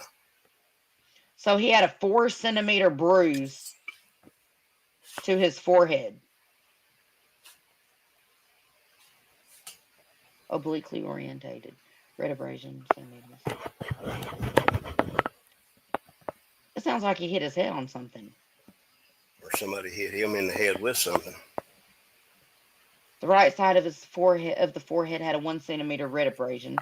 The right side, it sounded like somebody, like either he got hurt, which I didn't see any red or injuries whenever there's that, he's not bleeding or anything in that clip of the, you know what I'm saying? Yeah. The left, wait a minute.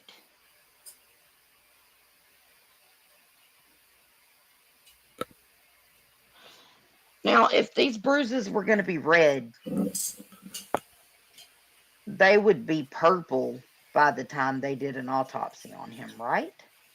If you might know more about that than I do. I just know that if they happen at certain times, they're going to be a certain way, and no matter what they say, if they're not that, then there's some kind of problem.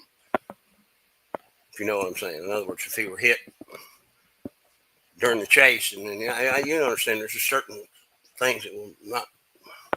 Yeah. They can't explain away. Like he's got a lot of injuries to the head here. Unless he was getting hit in the chase. You know where my head's going. 1 1/4, 1 1/2, 1 and almost 1/4, 2 centimeters, 4 centimeters. Yeah. Somebody's wearing gloves. For what reason? Maybe so. I mean, it's all questionable. The Somebody- right Wow. anterolateral aspect of the neck had a 15 by 11 centimeter blue purple contusion. A contusion on his neck. Wait a minute. What?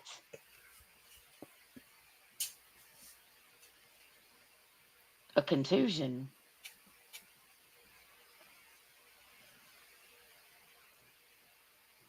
The left anterior aspect of the neck had a 13 contusion.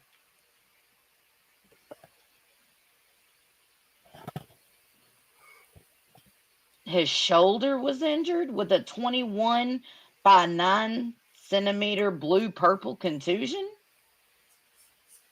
Sounded like he was running into a lot of trees or something. Holy crap.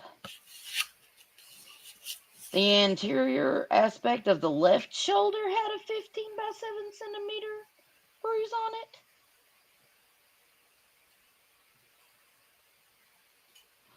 The right lower abdomen quadrant had a 3 by 0.6 centimeter red brown abrasion.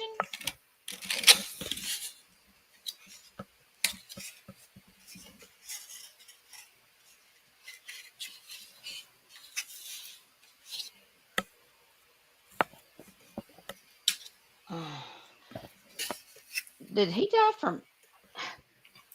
I'm so confused right now. The right thinner eminence. Could he have, when he hit him, and he supposedly jumped off and went running? Was there more? You think there was a chance there was more? That collision that was just a bump from behind. Could it have been more that caused quite a bit of hurt to this? To Tripp.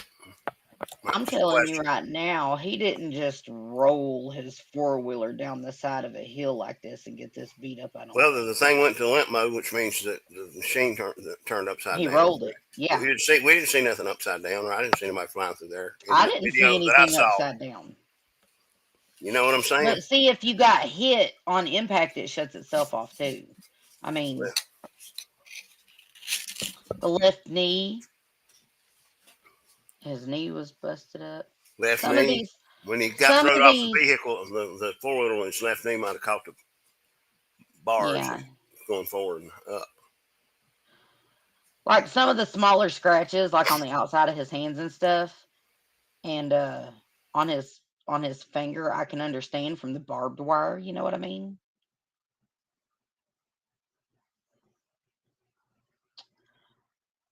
His upper thigh had a 6 by 5 centimeter red-brown abrasion. He was wearing blue jeans. So I'm going to say that is definitely not from the barbed wire, unless it ripped his jeans. Yeah, he's like me as a kid. I've crossed through a million barbed wire fences. I got scratched a time or two, but I knew how to do it to where you know what I'm saying? Look at this. The anteromedial aspect of the right lower thigh had 10 by 4 centimeter cluster of blue purple contusions. Where would that be? What area is that? The lower part of your leg. Okay. Your thigh. Like your thigh. I got you. The left knee had 7 by 4 centimeter cluster of red abrasions.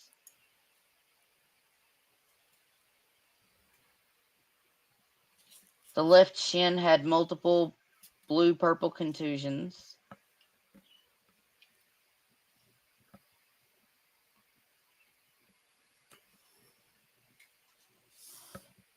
The dorsum of the left foot had 1.5 centimeter blue-purple contusion and 4 by 3 centimeters purple contusion. Now check this out, Wilby. This is the part that gets me, right? Yeah.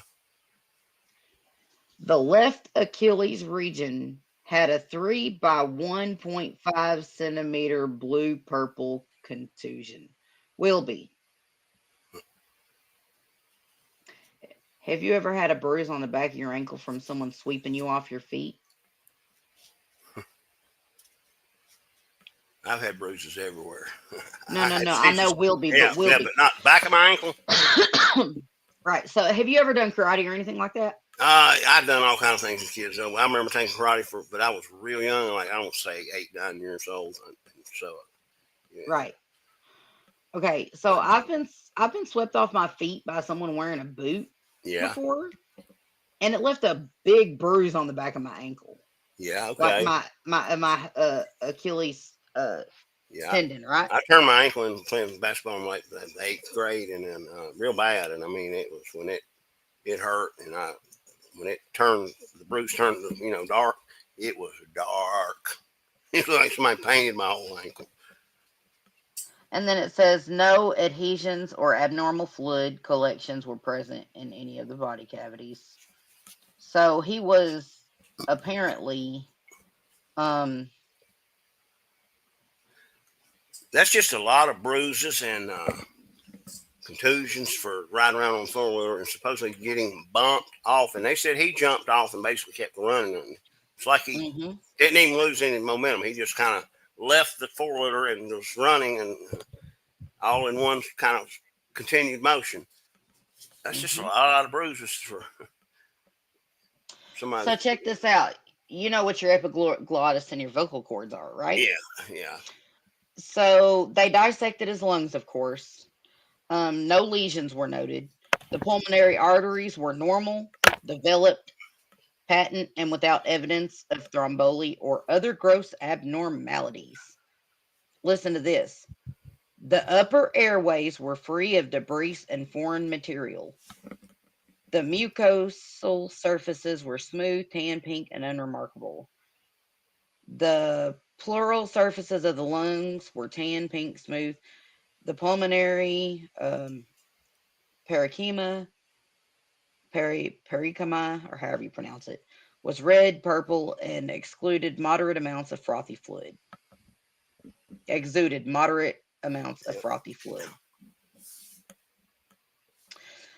Hey, Will, do you want to know something? What's that? Do you know what causes you to froth at the mouth or have froth in your throat like that? I'll give you 2 guesses. Strangulation. Dry drowning and suffocation. Yes, that's what I'm saying. Like somebody holds something over your face so that you cannot. Yep. Or someone puts so much pressure on your chest that you can't get air in. I mean, that's, holes they get they get people in that they roll. They don't even want to use them no more. Where you get choke guys corduroyed off. Yep. So the epiglottis and vocal cords were unremarkable. You know what that means, right? There was no damage to them. Which should have kind of been damage to his vocal cords, being that he had a rope around his, supposedly. You'd think so, wouldn't you?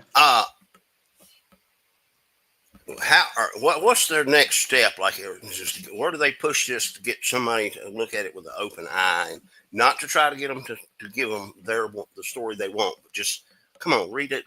Has anybody read through this? Experts and kind of privately. Not even asking them to do it in a public manner, but just, Yes. A professional doctor has written a letter and said this autopsy looks like bullcrap, basically. It's junk science. Yep. Because listen, the physician that looked at this autopsy has no idea how they come up with he ended his own life by. I mean, we're not physicians. You have a little more background probably than I do. Well, no, I'm just a nerd. I love looking stuff up. See, I'm not so much, but I've just read enough and know enough that certain things that just don't add up. Yeah. Again, it just losing someone is tough enough, and then to lose them to not knowing and have been treated like this, and it's just, I don't know. I'd be pulling my hair out, or probably pulling somebody else's hair out. So as you can see, there was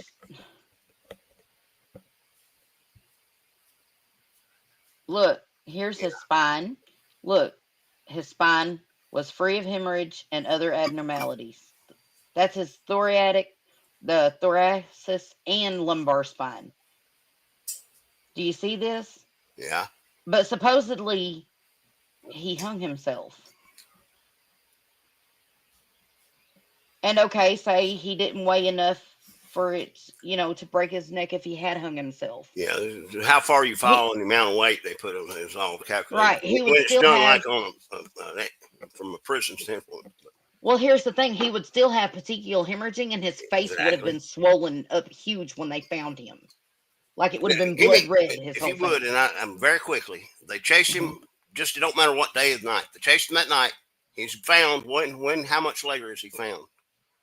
2 days later. 2 days. Okay, that's what I thought. I was right at it. So I'm trying to get that wrap my head around that, and I can't imagine. And I'm sure I know without a doubt, Jill and her and Jennifer and Gill were out in the woods, probably 24, 36 hours straight, looking. And he didn't have any other drugs, nothing in his system. Yeah, nothing.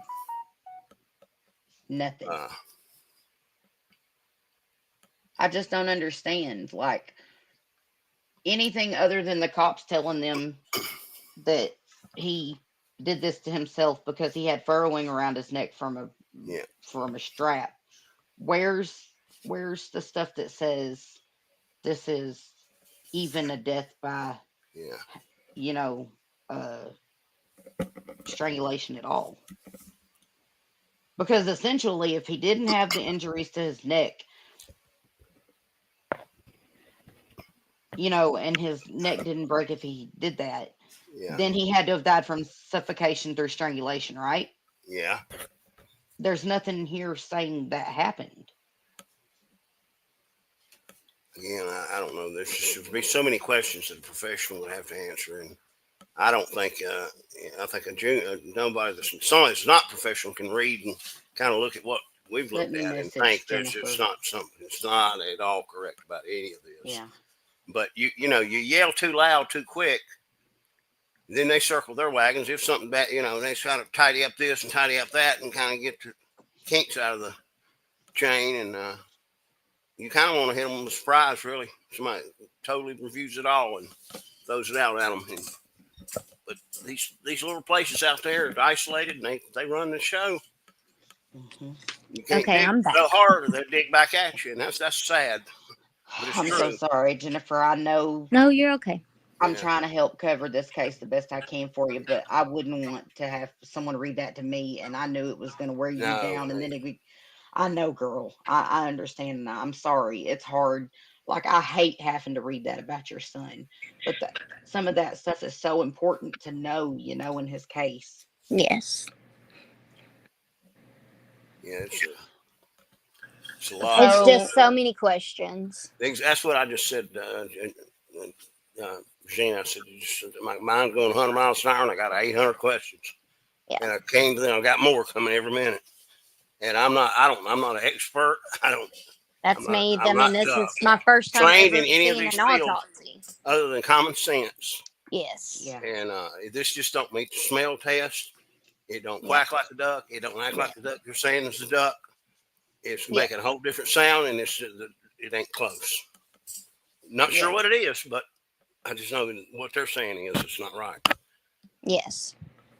And it seems like a repeated playbook that it's being used. It's been used a lot across the country in a lot of ways. Yes. Little departments doing things, pushing a narrative that they just push it out of the way, and maybe nobody will say a lot, ask too many questions, and try to do it in a way that I just think it goes on too much, and it dissolves the confidence that people have in their law enforcement. And I'm a pro law enforcement all the way. I back them 100%. Yeah. Just time and time again, I'm thinking, damn, how do y'all holler this bullshit? Can't y'all come up with a better story? If you're gonna cheat, lie, how about do it a little bit better than this? Because an idiot knows you're doing something wrong. Well, I'm sure Regina went over, statistics and normal cases of how he was unalived. They just don't match. What Gill said the other night about COVID really set off for me my head, thinking of all the veterans that were. I mean, the guys really been on the forces for years and years. Yeah, and they're gone. And they didn't pass. How many lessons did not get passed on to these younger officers? That they'll never get them. They're gone. No. They missed the last 2 or 3 years of these guys that would have been there had they That's stayed. right.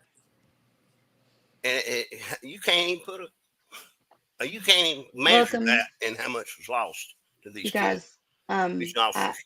I have my audience in here just for a moment. I would like to say thank you to everyone that's in here with us tonight. We've got September Virgo. We've got, of course, Wilby, Eddie, all things serious. Remember, your moderators are dressed in blue. Show them some love. We've got TV, Willat, another one of our moderators. Show them some love. And Humphrey. Humphrey, it is so good to see you again. I hope you will stay with us. And Jennifer, so we have a request. Oh, okay. Humphrey said I'll rewind and go back. Don't want to ask too many questions. It's okay, Humphrey. We want questions asked. Yes. As a matter of fact, we have a lot of questions of our own. So Jennifer, you've asked for the vehicle cams, which they did not having, but you also asked for something else very important that night. What did you ask for? I've asked for so much, Regina. Which one are you talking in particular about? This one has to do with phone calls. Oh, the call logs? Mhm. Oh, yeah. I asked for the call logs. There are several lies in the call logs. The officer states that he contacted my husband at 1:21, which was a lie because I have our phone records from Verizon.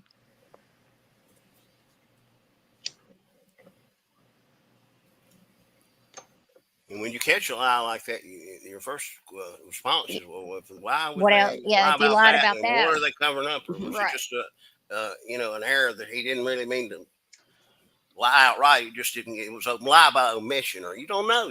All these questions just go through your head 100 miles an hour. Yeah. You So can't answer. You don't want to accuse anybody or anything, or be adversarial to the point you're road and what can be done. But it's just I don't know how you don't get. At least me. Jennifer, I have it pulled up. Would you like to read, because you have the actual physical letter? And my screen's kind of small. Would you mind reading the letter they sent you when you asked for the call logs for the 911 calls and stuff involving your son's case that night? Oh, you're talking about the one I just got Friday?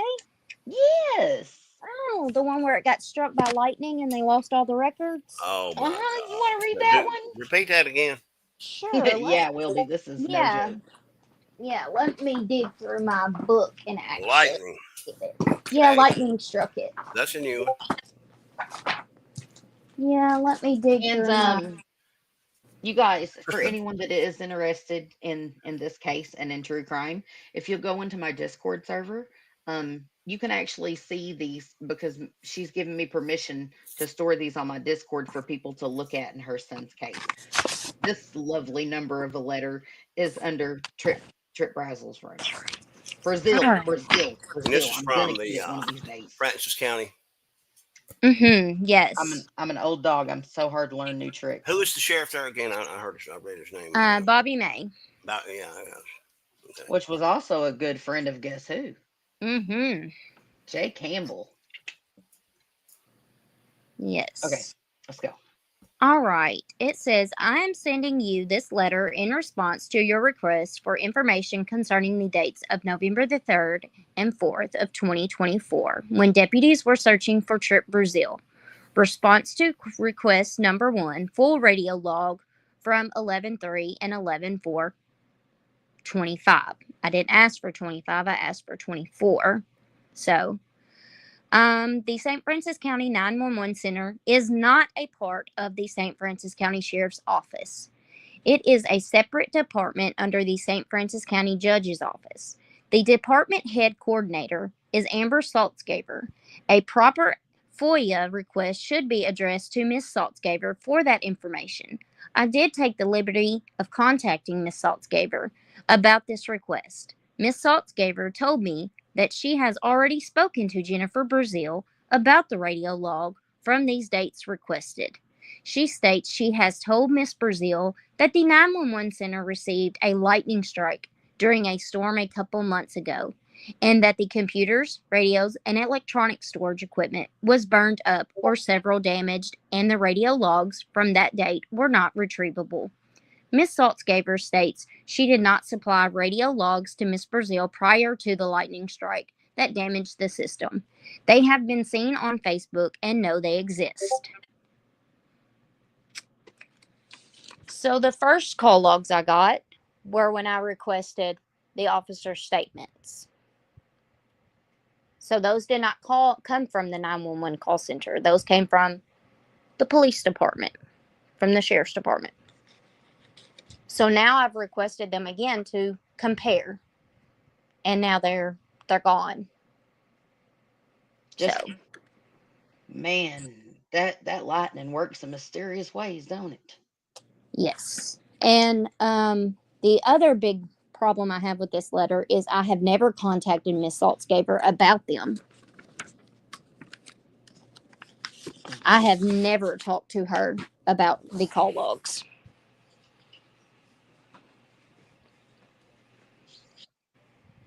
Interesting. Yes, very interesting. So, what happened to the police officer that chased your son? Where does he work now? Oh, he's working at Cross County Sheriff's Department. But didn't he do a stint as a state trooper? Well, there's No? a state trooper that sits there every night with him. Weird. You can drive by the Cross County Sheriff's Department and see a state trooper car sitting there every night when he's out. How many different places you said this guy had landed throughout his? 9 that I know for sure, and possibly 15. I mean, a few changes in some long careers and standard normal, pretty much. Since 2019, Willie. For some, but that's just that's a lot of. Since 2019. But whenever you start asking for his professional file and his should be public record information about the jobs he's worked as a police officer, what'd you get, Jennifer, when you started asking questions? Yeah, they don't give it to me. They Well, tell me that I am not entitled. They end up in situations where these officers leave under kind of, they want them to go quietly. They don't want a bunch of, uproar, and they don't put everything kind of out there to the next employer. And it happens not only in law enforcement, but other things too. And nurse, you want somebody gone, and they just move right along. Yep, they tell me I'm not entitled to it. Yeah. Okay, so one moment.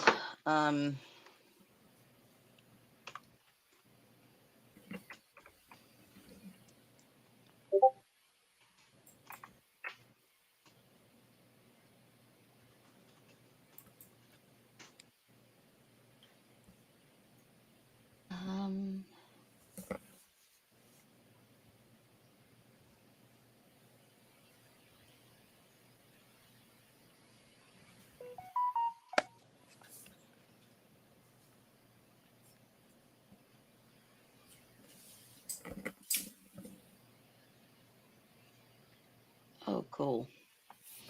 So Web Sleuths actually has a page dedicated to your son. Did you know that? I did not know that. I just now found that out. The Web Sleuth. Yeah. Well, I'm trying to think. I'm sure I've been to that channel. I'm trying to put it in my head. No, this is the Web Sleuths site. Oh, okay, I got you. I was thinking there was a channel there. But there's so many channels on YouTube that you don't know about, unless even in true crime, which we think we know them all, but. So it looks like they're discussing case there as well. The thing is there's so many of these cases. It's sad. It's sad. I read the letter from again last week. Paige, Kemp. Yeah. Her mother wrote in the Facebook thing. I read it. It was very touching, and she basically told how the same story, how the pushback and the almost threatening when this question started getting asked, and And her question was, who investigates the ones that did the investigating it? And, where are they at? They're out there. They're just not getting done. And that's frustrating for the people that have already been victimized one time. Kind of like, I don't know, it's got to be frustrating. It I know I'm definitely rambling. is. Like I say, I hadn't been sleeping a lot the last couple of days. But this just really bugs me. They just closed his case and said, well, he did this to himself, but we're not going to be transparent. We're not going to give you the call logs, the 911 calls. There's nothing to hide. What are you hiding? He who has nothing to hide hides nothing. Right. I've done the FOIA for his belongings. I still have not received them back. They're not supposed to ignore those FOIAs, nor be, just treat them like a days. You're supposed to get, you know what I mean? Yeah, you're supposed to have a timeline. Your time limit that you're supposed to answer those. Yeah. But instead, you want answers, and you get served cease and desist letters by a cop who said you better quit talking about him or he's going to sue you. Yeah. Huh. I've seen it for myself. This yeah. cease and desist letter absolutely exists. But this is a police officer. Jennifer just lost her son, and he's more worried about her asking questions whenever he's involved and mentioning him being involved with everything and putting a cease and desist on her instead of just answering her questions. Yep. That's the part I don't get. That's the part that in my mind, and looking at his autopsy and, missing certain things that should be there and seeing a doctor's note that says, hey, something's wrong with this autopsy. And they factor in alcohol whenever his blood alcohol content was so low, it shouldn't have been factored in my opinion. That's my opinion. Well, we did not even cover the message from his wife. Did I send you that, Regina? I don't think you did. The message from the police officer's wife. I'm going to read it to y'all. Okay. It says, Trey is my husband, and Trey stopped him on the four-wheeler at 1:15 that morning and asked him to stop driving stupid. Then he was going to get hurt. For him to be careful, he jumped off the four-wheeler and started running. So I'm not sure where the 145 came from, honestly. But Trey has been looking for him nonstop. His boots and phone was found, but before he took off running, he looked at Trey and told him, I can't get in trouble. Trey told him he wasn't in trouble, and he took off running. But the whole time he was looking around, my husband thinks he was in trouble by someone or did something at home and was running from it. I didn't see that on any of the body cams. That is everything I didn't see on the body cams, actually. Yes, this is from the officer's wife. But Tripp, now don't get me wrong. We seen Tripp jump off we seen him. Yeah. He was on the four-wheeler. Yes. We know that he got off and he jumped the fence. Yes. But what that cop told his wife, or that cop's wife told you, is actually incorrect. We just watched the footage. Yes. But not to mention, I've also read, check this out. I've got the full police report. I've also read that they didn't pull Tripp over. Nope. They were chasing him because it was a stolen four-wheeler. Supposedly. Yeah, that's what the reports say. They were chasing him because it was a stolen four-wheeler. Yep. Which it wasn't a stolen four-wheeler. But how many stories is one person telling? To how many different people? Exactly. If that's what his wife thinks. And in the video, you can hear it's either one of the cops or the other guy say, I was just going to pull him over and tell him to be careful. And that was the sergeant. I was just going to pull him over and tell him to be careful. Yep. and that was the sergeant. So she's taking words right out of the sergeant's mouth and trying to twist them for her husband as well. Am I understanding that correctly? Well, from the way I read it and the way I understood it was this is the story that the officer told his wife, was that he stopped him and was just going to tell him to stop driving stupid. But we know that he didn't just stop Exactly. him. We know that there was some kind of collision, there was some kind of accident. We have damage. And I will be posting you guys the pictures in my Discord. To the photos, you can see that there was clearly a significant accident. Clearly. But they won't even own up to that. They're saying they never the police report says he never made contact with the bike, with the four-wheeler. Do you realize that, Jennifer? Yep.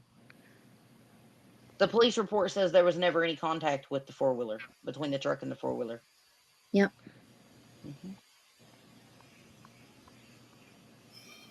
But then again, we'll never know, because anytime there is a collision of any kind, it is Arkansas state law. If there is a collision, they have to call those collision investigation in. Yes. It's what they're supposed to do. Yeah, by law, but they didn't do that. Nope. So I can see where you have questions. I understand where these questions come from, and I'm not gonna say that without a shadow of a doubt they've done something nefarious and hurt him and this, that, or the other. But what I will tell you is, whenever you look at things in the totality, I mean, even with that alleged note that was sent during the time that the body cam was off, even with that, it's not enough to convince me, just in itself, that he was thinking of harming himself. I mean, he was a happy-go-lucky 15-year-old kid out riding four-wheelers after hanging out with buddies. That because he even called his uncle and told him, I'm walking up to the road to turn myself in. Mom and Dad are on their way. Yeah. And he was the last person to talk to him before his phone died. Yeah. Did you send me that link in voice chat so I can put it out for your GoFundMe? I've texted my friend. She has the information. Her mom is in surgery right now for her hip, so she's going to get it to me. Okay, I will post that to my channel post for you guys later. Yes. So I know you want to do a foundation so that other families don't have to go through what you've gone through. I do. That is my goal. Because I understand it. If this were my loved one and I was just wanting answers, and searching for those answers was getting me threatened by police with cease and desist and stuff, especially with all this information that's not adding up. And see, here's the thing. Maybe this information could add up if they would make it add up by giving you what you need to make it add up. You know what I mean? Yep. But you're not getting that. Nope. So, you have to get an attorney to even get information now. Yes, I do. What do you think, Wilby? I don't know. I'm just lost for words. I'm just trying to soak it all in, and I guess to get more and more questions when my mind wanders. And I don't like to, just go to places that I'm assuming things, or playing it out in my mind. I just think we need a expert to kind of ask and answer the questions we got. Mm-hmm. I'm working go on over that. the autopsy and go over the, you know what I mean? And yeah, because I'm an amateur, but I'm coming from an emotional place, and it's not fair to law enforcement. It's not fair to her, but it's just where my mind goes. One question leads to another, and then before you know it, it's just like, what the hell went on here? Yeah. And And you see it repeated too, not just her son, but maybe again with this Jessica Kemp, and I don't know. Anthony Shane Scott. He called. There's so many of these cases where you're finding people having interaction with police and then coming up dead in the woods. Tell me I'm wrong, and I'll drop it. They're discredited right off the bat with either they're mentally ill or they're on drugs or there's something along that line. It's in a report or a newspaper, short little paragraph article, and then it goes from there to. Yep. It kind of works its way out, and they wrap it in a bow and tie it up in a month. No, maybe it happened just like that. I don't know. Or they close the case so that it doesn't matter anymore. You can't even get it reopened without paying a lawyer $25,000. Frustrating. Exactly. I can't imagine what how she deals with it. I mean, dealing with the loss in and of itself is a huge life experience, and then have all these questions. It's just. And she just wants answers. And she doesn't want other families to have to pull teeth and go through what they've gone through to get those answers, or be told that those answers don't exist for the most ridiculous reasons. Like gaslighting somebody. If you got a question, it's legitimate as hell. Very legitimate. Just answer it. Like, why are you there? That's just doesn't even matter. I don't know. Yep. It's hard to wrap your head around all of it.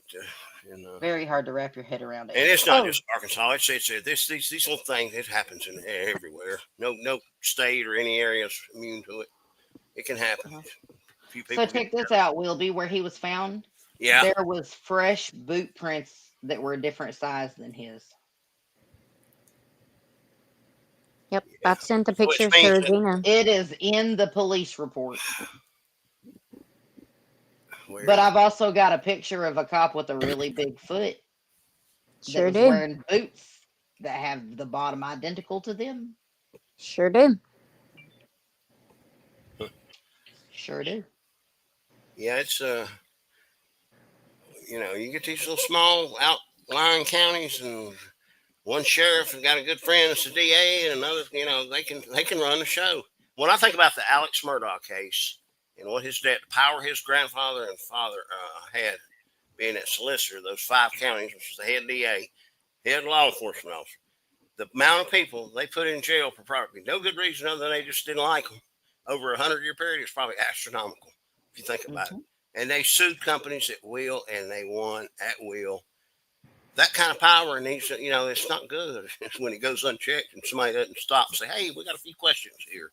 Yep. Answer them, and they should have to answer them because it's for the public good, not nobody for else. the public, exactly. I mean, we want to have a fair and accurate and honest law enforcement and coroners, doing and people being informed, and that's what democracy works off of, transparency. And I actually had someone that has been doing this a long time the other day tell me it was common for evidence to get mixed up and given back to the wrong people.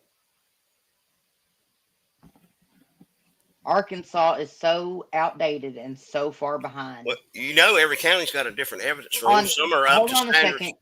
Hold on a second, Wilby. I'm just guessing. Yeah. Arkansas is so far behind and so outdated when it comes to the crime lab, investigatory techniques, evidence collection and documentation, everything. But here's the worst thing of all.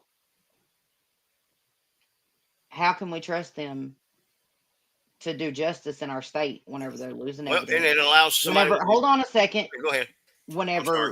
Whenever documentation and calls are coming up missing constantly, right? And here's one for you. How did that call come up missing just from one lightning strike? Are you really going to tell me they didn't have surge bars? I thought that was mandated in the county. It's supposed to be. Yeah, it is. My husband, I know it is because my husband has done the work for the county sheriff's offices and the police departments in Arkansas. Yep. And it's also supposed to be backed up. Yes, it is. Off site. Yep. Yeah. So where did this information go? Where did these calls go? And if you didn't reach out to her, why is this guy taking the liberty of reaching out to her for you, Jennifer? Make it make sense. I would like to know that myself. I have my theory because the Miss Amber does not like me, so so she's gonna go with whatever they say, anyways. Because I mean, I'll get into it. Her son has bullied my daughter at school over this scenario. That's crazy. Do tell. Yes, her son threatens other kids at school, saying my mom's a cop and she'll arrest you. I dealt with that at the beginning of the year, and then a couple of weeks ago, he proceeded to tell my daughter that at least my mom's not being a fake cop. Wow. Well, yeah. Sounds like a real winner there. Kids don't say that unless they hear an adult say Thank something you. along the same lines. Uh-huh. Like, what's she doing investigating? Everybody, she Thank let all you. that go. Her son, blah, blah. No, she has Yes. questions and have these legitimate answers, not some. Hey, Walt, Yep. I'm glad you're back. Yeah, so she personally does not like me because I have confronted her about those situations that her son has brought himself into my daughter's presence about. They don't like that either. No. And I'm just the type of person, I stand up for my family, and I'm not going to stop. hey, that's not an unreasonable behavior at all. So don't apologize for it. That's the kind of parents I like to have that stand up for. You know what I'm saying? I like to see, but they'll make you think it is. Oh yeah. Well, they'll try to paint these parents as crazy. I've seen them done it. I've literally heard them call these people, not Jennifer, but I've literally heard the sheriff's department, Bobby May, as a matter of fact, or was it Arnold? I can't remember. Probably Dale Arnold. Yeah, it was Dale Arnold. I think might have been Bobby May. One of those two. I wouldn't put it past both of them. One of them told me that Troy Strope's family, who, mind you, she was murdered, and put in a tote and left on the side of the road like she was nothing. Okay, a mother, someone's daughter, a mother, someone's loved one, and on friend. a best friend. They left her in a gray 55-gallon Walmart storage tote on the side of the road. And that sheriff's office told me they were a bunch of clout chasers. They didn't give a damn about her. They were just a bunch of clout chasers. Well, I knew something was wrong right then and there. Because how dare you as a police officer say something like that about a family who just had their loved one murdered, and for a fact they had nothing to do with it, because you just sat there and told me that you've got the confessions that matches up to both of the crime scenes and everything. So why are you talking about these people's family like this? Period. Yeah. What is wrong with you? These people just lost their loved one. Right. And I'm thinking, these people got in law enforcement. Surely they started out with a good, pure heart and a good, desire to do right. Some of them. Honor the child with respect and how did they get where they're at right there when they get to this level? What brought them here? Well, let me explain something to you. There used to be a pair of testicles sitting in it was formaldehyde on the sheriff's desk before this sheriff took office. Okay. Yeah. Forest City is supposedly trying to live down all of the bad policing from that sheriff, right? Forest City. Yeah. That's not what's happening. Nope. Forest City's where they built Ranger boats. The way they're behaving with people's families who are victims is causing more mistrust. It's victimizing them double. And victimizing the families again. Like, right. They just want a good solid answer and a good solid look at what's been happening, and then they get told whatever. That's not right. Just so many good. And Wilby, you are so right. It's a pattern here in Arkansas. If the cops had anything to do with you, period, whether it was a 911 call, whether it was acting erratic, he's been having mental health issues and blah blah blah, or just something. Bing bong. just get a little question in there so that and nobody can possibly verify why would they? Because if it all were true, you'd feel like an idiot, for him And bringing up such a question.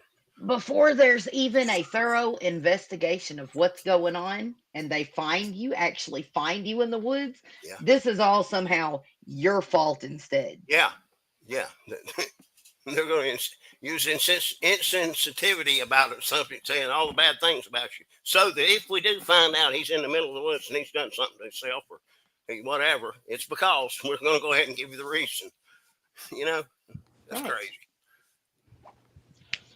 So,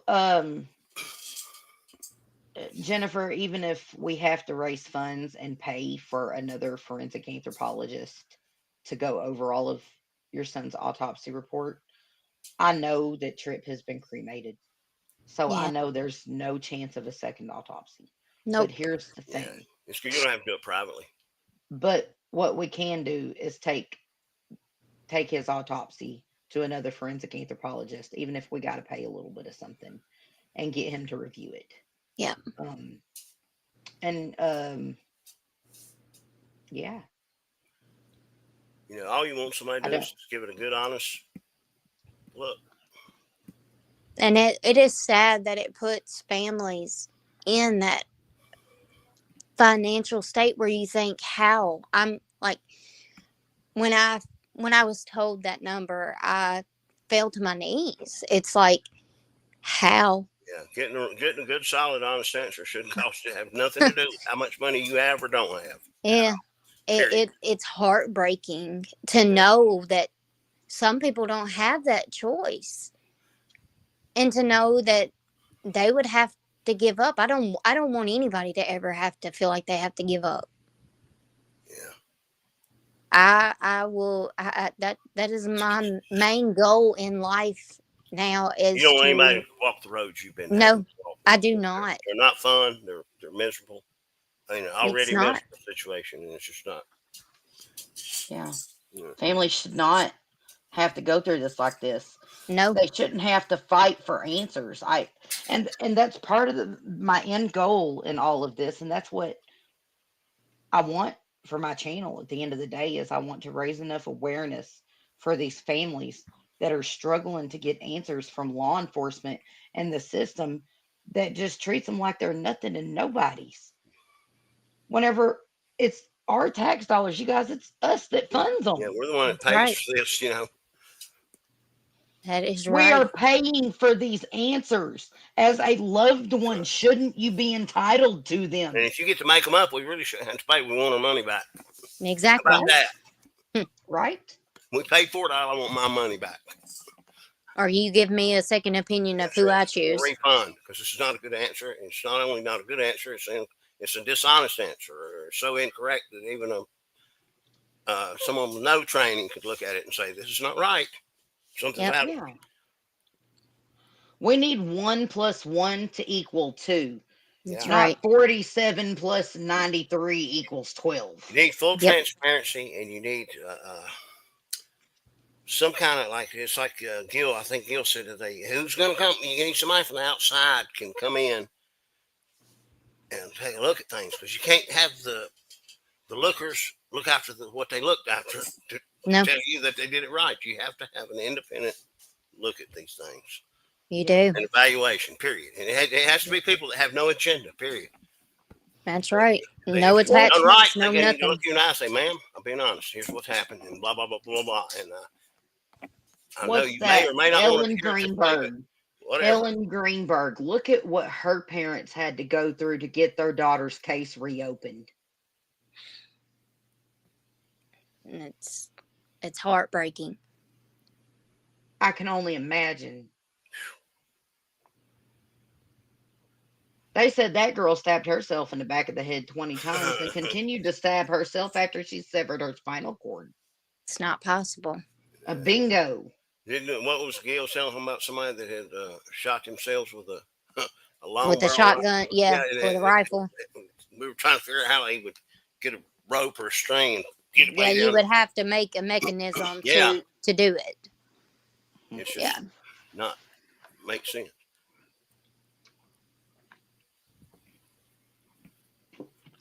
we don't even know how Tripp got up on the branch he was on, do we? No, Because it was over a ravine. Well, no, because he run out of excuse. me and you are gonna Gil. Like I said, Gil got a huge drone that the screen is as big as a computer screen. Wow. That we are going to. That's what we're doing this weekend. Yes, we are. We are going to do all of this. He's got the GoPro. We are going to do it, and we are going to expose it all. Yep. You think you could get the media involved a little here and there too? There's got to be some reporter that, of course, That's what they're we're driven by working their on, editors, so they Wilby. can't go out bounce what the editors don't want them to get out there and find. But you need people. That's who needs to be asking a lot of these questions. Yes. Yeah. I mean, Yep. if they're true journalists, but it's just, I don't know. And Gil's dedication here, that's been his thing, is to give back, is that he has purchased these drones to where he can be able to help Regina. Yeah. Since Regina has helped us so much, that he's given back to her, where if she calls and says, "Hey, I need you guys," we're there. I'm sure he's volunteered too for situations where family, if something have happened that there's not one available, and he probably hops in his truck and gets his butt right out there and crack a dawn or whatever is needed and does. We will be there. Jennifer, I don't expect anything back from y'all, but I greatly appreciate that offer, and I will hold you up to that. That's why all of this. That is a blessing. Thank you, Jennifer. Thank you. I will be there. That's the way all of this is supposed to be work. And people helping people find. That's the way it's supposed to be. And moving on. If the truth's not what we want to hear, people being there for people to help them heal. Yep. Because their truth turned out to be a little hurtful. Right? It just is, but everything just seems like beating head, bouncing into each other, not doing any of that. It gets frustrating, especially as I'm older. Yeah. Well, Jennifer, is there anything else that I've missed that you'd like to go over and add or anything before we have to? We've been on here for 2.5 hours. My kids I know. That's almost close to what we were the other night too. It was 3 hours. What were we? 3 hours? I was going to say. Because it's after midnight. So much so. Now you understand though why I said we're going to have to do a dedicated stream, maybe a couple of them, to get all this in, because we haven't even touched a drop in the bucket. No, I mean, that's not even, I literally have 2 4-inch binders completely. I can imagine you got a case file that's bigger than the actual case file ever was to begin with. Yes. She's telling the truth. I got the. Oh, I know. I promise you. I guarantee you. You look at all the notebooks I've got. I got them about. Well, not even only that. I will say this, Regina. I don't know if you said it in the autopsy where it said that he had no previous broken bones. I did not read that part, but yes. That is a lie, because I have his autopsy or his medical records from LeBonner where he had broken his hand twice and his ankle once. Wow, what a thorough autopsy. Yes, ma'am. I'm sure he lived life. He rode that 4-wheeler wide open and did everything wide open. When I grew up, I had all kind of beats and bangs and cuts. I've had stitches more times than I can count. I tell you what, they're going to look at my autopsy, and I'm probably going to die from probably my heart or lupus one.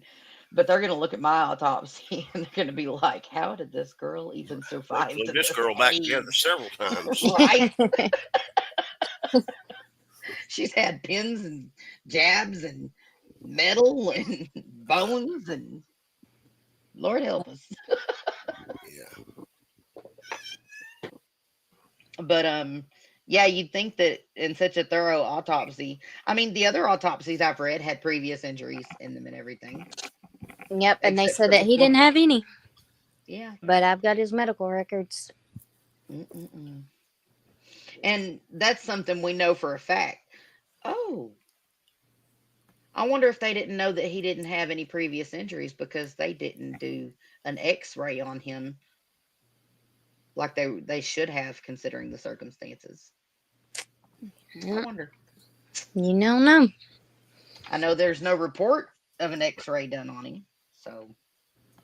Nope, and I've done a FOIA for copies of x-rays, scans, whatever they did. I have asked for copies of it. and still Right. and still have not gotten it. What happens? That, I've never fooled anybody, but I've never read a lot about it. I mean, I know all about it. But what happens when you don't get responses to FOIA? Who do you appeal to say, "Hey, I'm just not getting anything back from this"? Where does You it? literally have to go and file a complaint with the state, and then only after you file a complaint with the state and they don't do anything about it, You take it to the go. courts, You take it to the federal. and you take it to the federal level. court, and then I guess they would Yep. actually subpoena And then but you got to have an attorney to sue. Oh yeah, get who got the money to do information. all that? Yeah. Exactly. It's all money. It's all set up for Like- failure. Every last bit of it. Every last bit of it is set, Yeah. set for failure. I tell you though, I will say this, and I say this all the time because I know it's a sad thing to say, but it helps a little bit. Our government's the screwed up government in the world, and our judicial system, all of it's screwed up, but it's a whole lot better than all the other screwed up systems. Go live abroad and see how they live abroad, and we got a lot more to be thankful for, but we can do better, and I know Yes. we can. We sure could. Period. It's not much better, and we seem to be doing worse. And we could especially do better by people who have family members that have been victims. Yeah. Or yeah, at least give them treat them like answers. you would want to be treated. It's not simple. Yep. Give them answers. Don't make you feel like you Right. being bothered. I see that all the time in public service. Sometimes people just like they're bothering them. Am I bothering you? You know, you are getting paid. This is your job. Yep.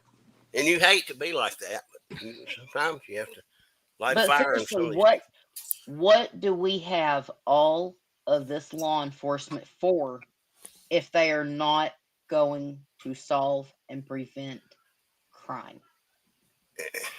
And you know, through all the little skirmishes that we've had across the world, Afghanistan, Iraq, I mean, all that equipment gets sold back or give to these law enforcement agencies all across the country. You've got these small departments that have got the biggest commando SWAT team units. Some Right. of them, Well, let me tell you something though, Wilby, about here in Arkansas. Down here in Arkansas, we don't really. I mean, don't get me wrong. There's some cases where people do need a police officer to protect them. Yeah. But down here in Arkansas, we got two things that protect us. We right. got pit bulls, and we got pew pews. And Yeah, if the that's right. first one don't get you, the second one will. That's right. So it's really not about needing a whole lot of protection as much as it is we need you to solve and prevent these crimes. Yeah, Right. So I don't have to utilize my last ditch effort. Exactly. For my safety, because I don't really enjoy, having to pew somebody on Friday night and deal with all the paperwork. Right. Because if they're not solving actual crime, I don't know. I think we just need to keep an eye on this cop for a while. I think we need to do a little more digging, but I'd like to keep my eye on this police officer for a while. I'd like to see if he switches law enforcement positions again. That's an awful lot of switches. Yes, it is. I mean, so. Alrighty, guys. Anything else you want to add, Jennifer? I just want to say before I leave, and I'm going to bow it, since you do your closing, I've enjoyed it. I have, like I said, been without rest. I had a long Friday with doing renter, long weekend. I'm tired, so if I was any action out of the way, I apologize, but because I am about to fall asleep right now. You were a wonderful panel guest. But I always say when I get to this level, I'm not under any influence, but I call it punch drunk. I've just been hit so many times. I'm just sitting here, just like my head's just barely cooperating with my brain. Yeah, Wilby, go to bed. I'm going to bed. I've enjoyed it, and Jill, I hope we can get sparks and fire somewhere that can create some movement and some answers for you. Amen. And I'm praying for it, and we'll try to do whatever we can all put our heads together and do. And I'm going to jump off the StreamYard and watch it to end close. And I've enjoyed it, Regina and Jill. Thank you very much. Bye, y'all. Good night. Thank you, Wilby. I always enjoy you being up here. You're absolutely, intelligent and good conversation. Thank all you. righty. I'll see you. Bye, Wilby. He is good people. Yes. Look, Wilby is one of those people, like, I don't have like friendships outside of my marriage with guys, right? For the most part. But like Wilby is one of those people, like, if something goes on, he'll send me a message and I'll be like, no, just call me. We got it. And we'll end up on the phone for like 4 hours just Hours. Yeah. while my husband, he'll be in the background working and be like, can you guys quieten it down? Because I'll have him on speakerphone, Yeah. So I really enjoy talking to Wilby. So at the end of the day, Jennifer, I can't say, that anyone did anything nefarious. Yep. But I do have to agree there are some things that I question that do point in that direction of questionable that need to be answered to rule out that anything nefarious happened. Yeah. And you need answers. As a mother, um, that's your child. You deserve Well, to not even know that. I everything mean, that I happened. just don't, and I just don't see how law enforcement could leave a juvenile out there without searching for them and then leave the scene and then come back hours later. Hmm. It's like that should not have been on your priority list to do. It should have been, let's look for this juvenile. Let's don't leave until we find him. All right. If they were chasing him because he was running, why did they quit chasing him? And then Hmm. why did they say that they were chasing him because the four-wheeler was stolen Yep. in the police report? That doesn't make any sense to me because there's no way they knew if a four-wheeler was. Look, in Arkansas, you don't have to have tags for a four-wheeler. You just don't. Nope. You You do don't even not. have to register them. Nope. You do not. So, and I mean, that four-wheeler, we've seen pictures of it. It's one of the most common styles and types and colors of four-wheelers out there. Yes, So it is. how would you know just by seeing a kid on a four-wheeler? What are you going to do? Chase them down and run them over because you think there might be a chance that four-wheeler's stolen? A kid? Really? Yeah. That's what it sounded like. I don't know. So I see the questions you have. Like, I get it. I do. I really get it. I see the questions that you have. And I'm gonna post your GoFundMe, and I'm gonna see you guys. There are some links and stuff where a little bit of coverage has been done on Tripp's case.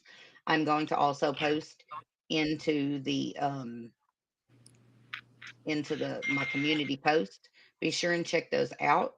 And I will also be posting the GoFundMe to try to help her raise funds to actually get a lawyer to get her the documents that they're denying her. So, alrighty. Anything else, Jennifer, before we go? I think that's it. This weekend we're meeting up to go over everything. You can do it this weekend, right? Yes. Awesome. So maybe Saturday, meet around 10 o'clock, do a tour, maybe, do a walkthrough live and stuff together and everything. Yep. Yep. And we'll go over the actual, scene and everything where it happened. And Jennifer, Yep. look, That's right. woman, I got to tell you something, man. You are so strong I because appreciate it. instead, like, look, out here in this world, people can like even paint you crazy, and talk bad about you. And I've read some of the Facebook posts where people have said the most horrible things. That kid was just running from the cops, blah, blah, blah. Got what he deserved, blah, blah, blah. F him. Yep. No, no, no, no, no, no, no, no, no, no, no. And I don't know who posted that kind of stuff to you. I seen the names. I'm not going to say them, but that Yeah. is some nasty, nasty stuff. And no parent should ever have to hear that, And I regardless. and I didn't comment back to him. I know Just you didn't. I um know you didn't. I wanted to, but it's man, they're not worth my time. Yeah, I know they're not. So I'm gonna do my best. We are right in the process of writing bills for families, um, legal bills for families that want information that are being denied that information involving their loved ones' deaths. So that's something we're working on collectively as a group because Yep. out of all 7 of you families now, I think the only way to help is to bring about change, That's because right. you can't even get this information without change. Nope. Like, unless something changes, y'all families are going to have to keep trying to come up with funds just to get the truth so that you can sleep at night. Yep. So my heart goes out to you, Jennifer. Thank you for being so strong, and thank you for being here. I know it's not easy. I know it's not. Thank So, you. You've been a lot to me. you mean a lot to me too, woman. Growing on me, Jennifer. Like, you really have. You've touched my heart. Um, I, that's the thing about it, though. Whenever I'm out here dealing with families, and I know that they had nothing to do with this, with their loved ones' death and stuff, it's like I can totally see it from y'all's perspective and the way y'all been treated by the people we pay to govern us and protect us. And it's not right. Y'all shouldn't be treated that way. Y'all should be treated with dignity. Every one of your questions should be answered. Um, you weren't even ever given a victim's advocate, were you? No. Because they classified it as Yep. self-harm. Yep. So you couldn't even get updates on the case and stuff while it was still open, or any answers No. from the cops at all. No. Wow. Well, hopefully we can get you back Tripp's belongings, because I know you want those. Yes, I do. I know you do. I would want them back too. Matter of fact, I would have to probably tear buildings apart until they gave them to me if it were me. So It's crossed our minds. I bet But it we're has. trying to do it the right way. I know you are. And that's what we want to do. We want to help you do it the right way and help bring about change through all this. So, you guys, please like and subscribe if you haven't already. Share this video, share these messages from these families and these interviews that we do. Our ultimate goal is to write legislation that will aid families that are dealing with this kind of stuff with their local government here in Arkansas. Um, because these cases, y'all know I'm an Arkansan. This is all in Arkansas, and law needs to change. Um, I think we need new facilities, a new crime lab and stuff, and I think people need switched out in certain positions, if you know what I mean. But I know that changing legislation and getting these answers for you guys would help a lot, a whole lot. Yeah. So, and I will post your link to the fundraiser. Um, thank you again. Thank you again, Jennifer, Thank you. for being here. And okay, for the record, because nobody believes me when I tell them this, I have a creator that I respect greatly. Um, I'll tell you about it on the phone. I'll Okay. talk to you on the phone. Tell you that part. It's Okay. kinda it's funny. Tripp Cooter Brazil was born. When was he born? 12/12 of 08. And he died on November the 3rd of 24. he was 15 years old. This is Jennifer Brazeale. This is his mother. And she loved him, and she wants answers. So we're asking all of you guys to join us in our journey to get these answers for these families.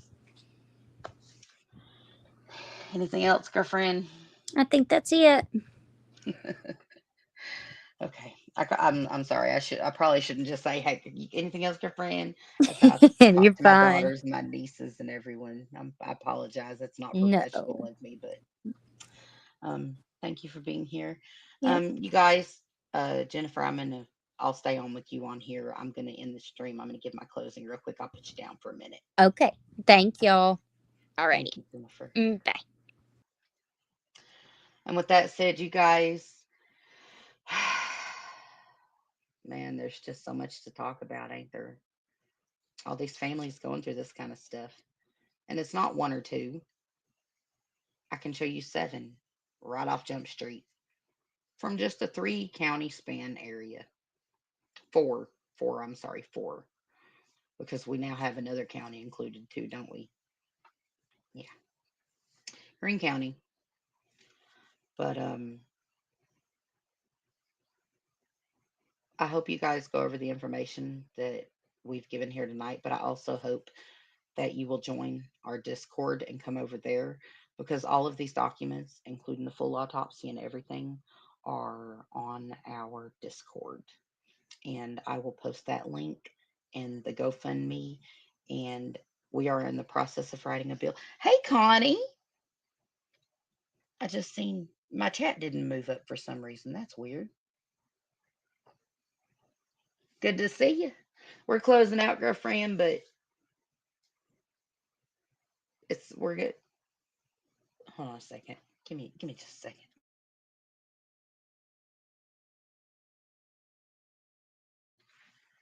Okay, sorry about that. Connie, we're just finishing up.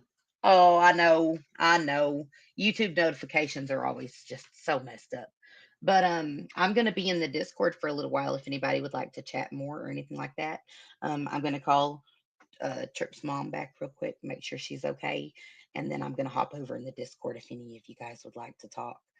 I'm glad you made it though, Connie. It's good seeing you. You guys, look, lock your windows and doors. It is absolutely crazy out here.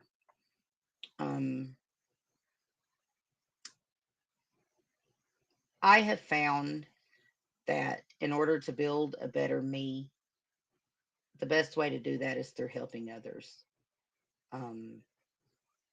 I've learned so much about people and families, and I've seen a lot of heartache, but I've also seen a lot of love go into these loved ones who have been lost by their families. And if there's one thing I believe in, it's dignity and honoring families, especially whenever they've gone through something like this. I see so much wrong in the world, and I sit and I think, but how can I change it? And at the end of the day, our government is a democracy. The only way to change it is through law. It's sad that it's going to have to resort to that, because you'd think that people would just be willing to help others and have kindness in their hearts. But I'm finding that a rare thing these days. So, share a smile, you guys, and save a life. You never know. The life you save might just be your own. And with that said, you guys, thank you for being here. Please like, share. Blessings, and good night.